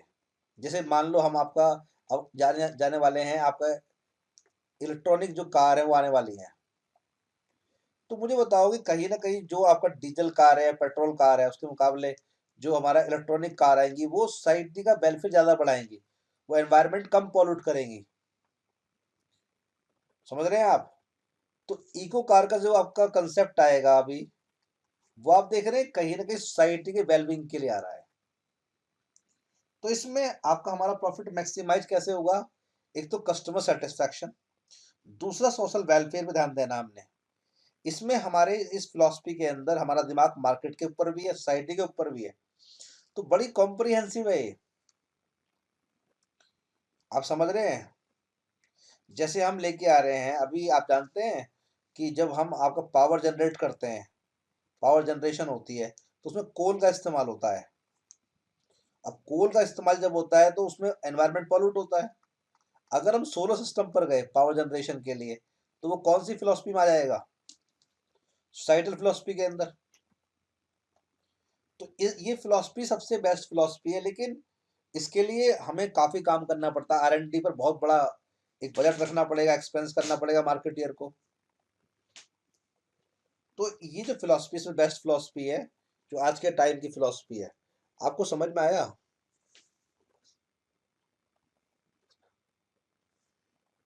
आज इतना काफी है, तो इतना रिवाइज कर लो।